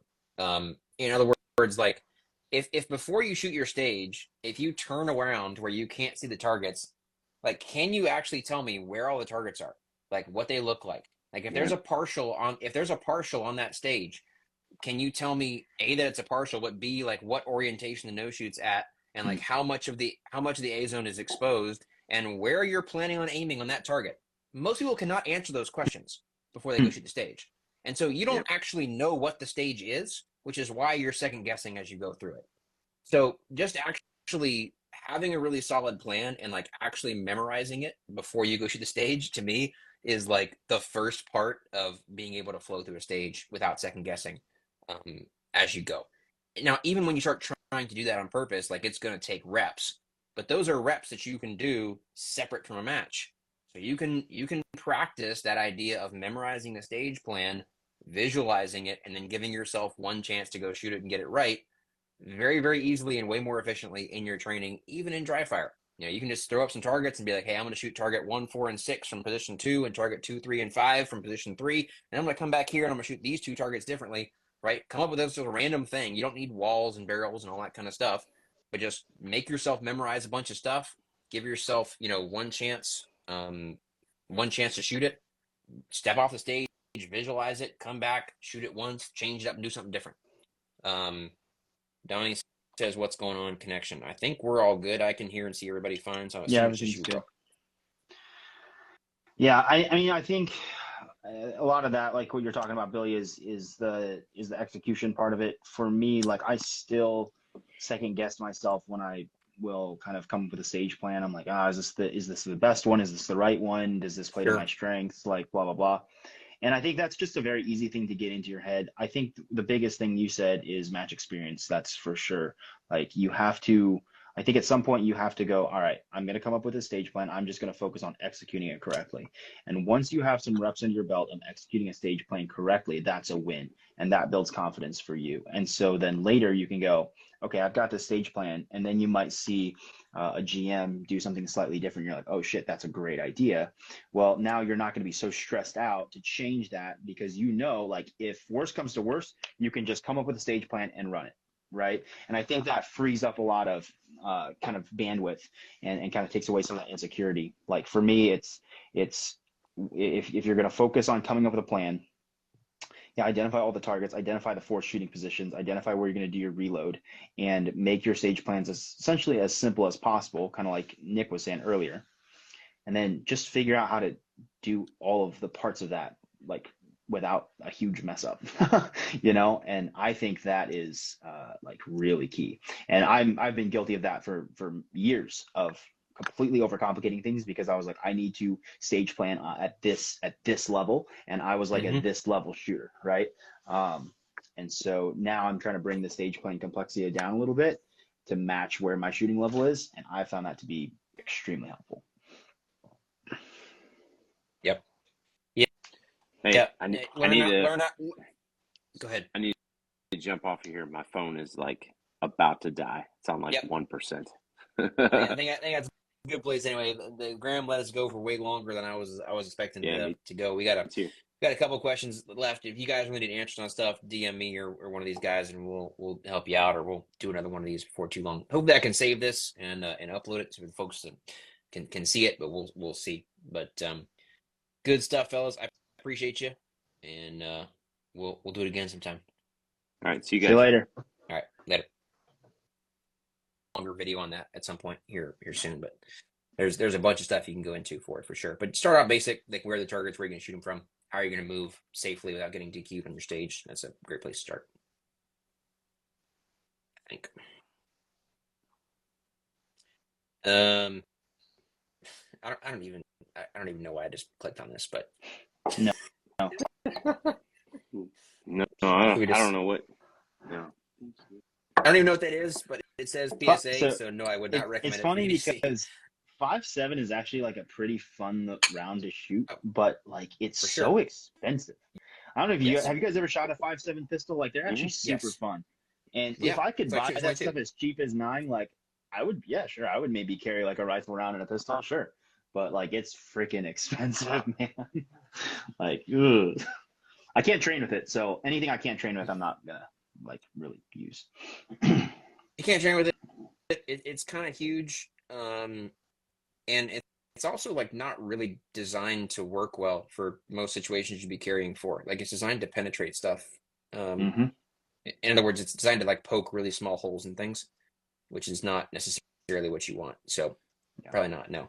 I see a comment from our buddy at Hollow Sun, Josh. We get a crazy amount of requests for new 507 comps ranging from 1 MOA all the way up to 10 MOA.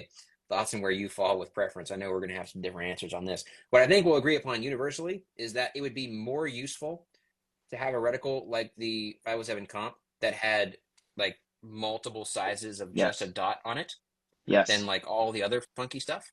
That would be super useful. So like from my experience, and Josh knows this, but like I've worked at Vortex for the last 2 years and was asked a lot of opinions on developing new pistol dots.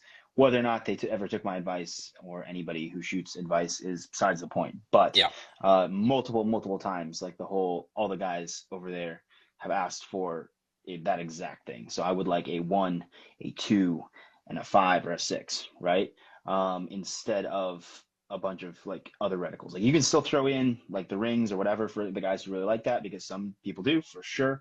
But if you could do that, that would, like, you have my money all day long, like every single time. Vortex will not do it for whatever reason. So I don't. Apparently the tech isn't there yet. That's why. Yeah, I do hear that, and I'm not the guy building these, but I'm not 100% sure I buy it from the perspective of, like, when you take the battery drawer off of this optic, I'm sure you guys have done this. There is 3 contacts in there. One of them says 1 MOA, one of them says 2.5, and one of them says 6. And just one of them is soldered. It's literally just a connection that changes the size of the dot. So to me, it seems doable. You just have to have some kind of a switch in there. But what do I know? I'm definitely not building these things. But regardless, in terms of dot sizes, I think we all prefer something a little bit different. I am definitely on the small dot side of the house. So I shoot pretty much only 1, and now with the 507 comp, some 2 MOA stuff. So that's good for me. But some of these guys like bigger stuff, I think. I will say from Hollow Sun, like if we could see a bigger dot option, I think a lot of people would be very stoked about that. Something in the 5 or 6 realm would be great. Like I don't have a problem shooting 2 MOA. Because I've done it a lot, but if my preference is 5 to 6 for like practical shooting, it'd be cool. I like a 5 MOA dot. I shoot a 2 MOA dot because I like the 507 comp better than the SRO. There you go. I deal with the 2 MOA comp, and to be honest, I'm not even sure if I notice it anymore. So maybe a 2 MOA is my preference. Yeah, I don't know. It's funny. I may put up a video on this. We were shooting at 2 gun stage yesterday, and it was one of those deals where like folks would come over here and shoot pistols, and they would like dump their pistol and like run to the other range and shoot rifles. You may have seen my video on that, right? So like my job for like most of the day was to like go grab somebody's pistol, like clear it, and like carry it over to where they were, right? And I looked at all their dots, And I'm convinced that almost everyone is running dots way too bright.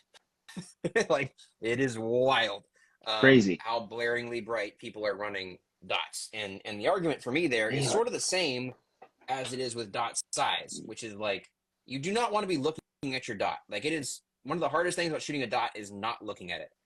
So if it's like super huge or super bright, to me, that's more visually distracting and makes you want to look at it more. Whereas if it's kind of small and it's just dim enough that you can be aware of where it is, but not so much that it's really grabbing your attention, to me, that's ideal. Focusing the reticle in the window is a key part of the design. You have to pick which one gets the best focus. Once you add more LEDs, you also get more reflection, which is a major issue. Yeah, fair enough. That's not my department for sure. But yeah, I think, if we could at least have like a 2 and like maybe a 5 option, that would make a lot of people happy for sure.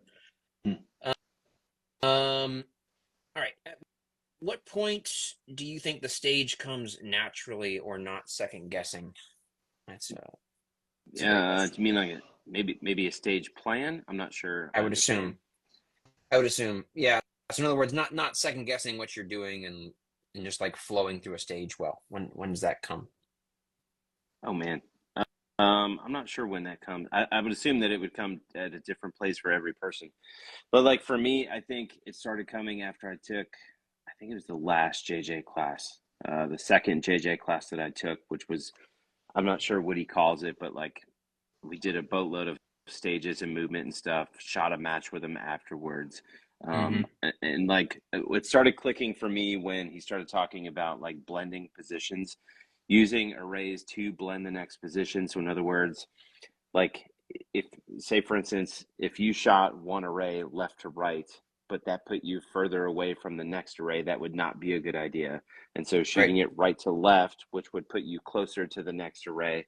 And so you can make it sound like continuous gunfire throughout the entire stage. Like that should be what you're looking for. Yeah, I never really second guessed that. Like that's when I look at a stage, like that's the stuff that I'm looking at. Like what would make the most sense in terms of what is going to put me, in places to where I could just do continuous shooting throughout the entire time with the least amount of effort.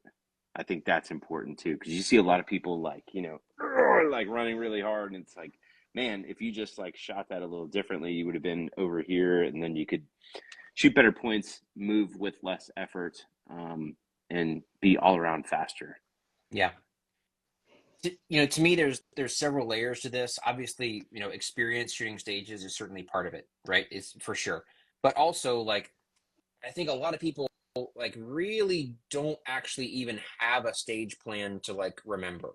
In other words, like if before you shoot your stage, if you turn around where you can't see the targets, like, can you actually tell me where all the targets are?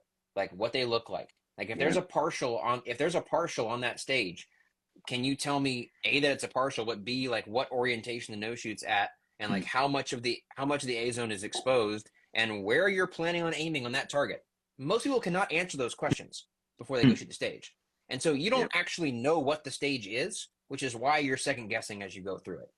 So just actually having a really solid plan and like actually memorizing it before you go shoot the stage, to me, is like the first part of being able to flow through a stage without second guessing as you go. Now, even when you start trying to do that on purpose, like it's going to take reps, but those are reps that you can do separate from a match. So you can practice that idea of memorizing the stage plan, visualizing it, and then giving yourself one chance to go shoot it and get it right very, very easily and way more efficiently in your training, even in dry fire. You can just throw up some targets and be like, hey, I'm going to shoot target 1, 4, and 6 from position 2 and target 2, 3, and 5 from position 3. And I'm going to come back here and I'm going to shoot these 2 targets differently, right? Come up with this sort of random thing. You don't need walls and barrels and all that kind of stuff, but just make yourself memorize a bunch of stuff. Give yourself, one chance to shoot it, step off the stage, visualize it, come back, shoot it once, change it up, and do something different. Donnie says, what's going on, connection? I think we're all good. I can hear and see everybody fine. So Yeah, everything's good. Yeah, I mean, I think a lot of that, like what you're talking about, Billy, is the execution part of it. For me, like I still second guess myself when I will kind of come up with a stage plan. I'm like, is this the best one? Is this the right one? Does this play to my Sure. strengths? Like blah blah blah. And I think that's just a very easy thing to get into your head. I think the biggest thing you said is match experience. That's for sure. Like you have to, I think at some point you have to go, all right, I'm going to come up with a stage plan. I'm just going to focus on executing it correctly. And once you have some reps under your belt of executing a stage plan correctly, that's a win. And that builds confidence for you. And so then later you can go, okay, I've got this stage plan. And then you might see a GM do something slightly different. You're like, oh shit, that's a great idea. Well, now you're not going to be so stressed out to change that because you know, like if worst comes to worst, you can just come up with a stage plan and run it, right? And I think that frees up a lot of kind of bandwidth and kind of takes away some of that insecurity. Like for me, it's if you're going to focus on coming up with a plan, yeah, identify all the targets, identify the force shooting positions, identify where you're going to do your reload, and make your stage plans essentially as simple as possible, kind of like Nick was saying earlier. And then just figure out how to do all of the parts of that, like without a huge mess up, you know? And I think that is like really key. And I've been guilty of that for years of completely overcomplicating things because I was like, I need to stage plan at this level. And I was like Mm-hmm. a this level shooter, right? And so now I'm trying to bring the stage plan complexity down a little bit to match where my shooting level is. And I found that to be extremely helpful. Yep. Yeah. Hey, Yeah. I need Learn how. Go ahead. I need to jump off of here. My phone is like about to die. It's on like Yep. 1%. I think that's a good place anyway. The Graham let us go for way longer than I was expecting to go. We got a couple questions left. If you guys really need answers on stuff, DM me or one of these guys, and we'll help you out, or we'll do another one of these before too long. Hope that I can save this and upload it so the folks can see it, but we'll see. But good stuff, fellas. I appreciate you, and we'll do it again sometime. All right, see you See guys. you later. All right, later.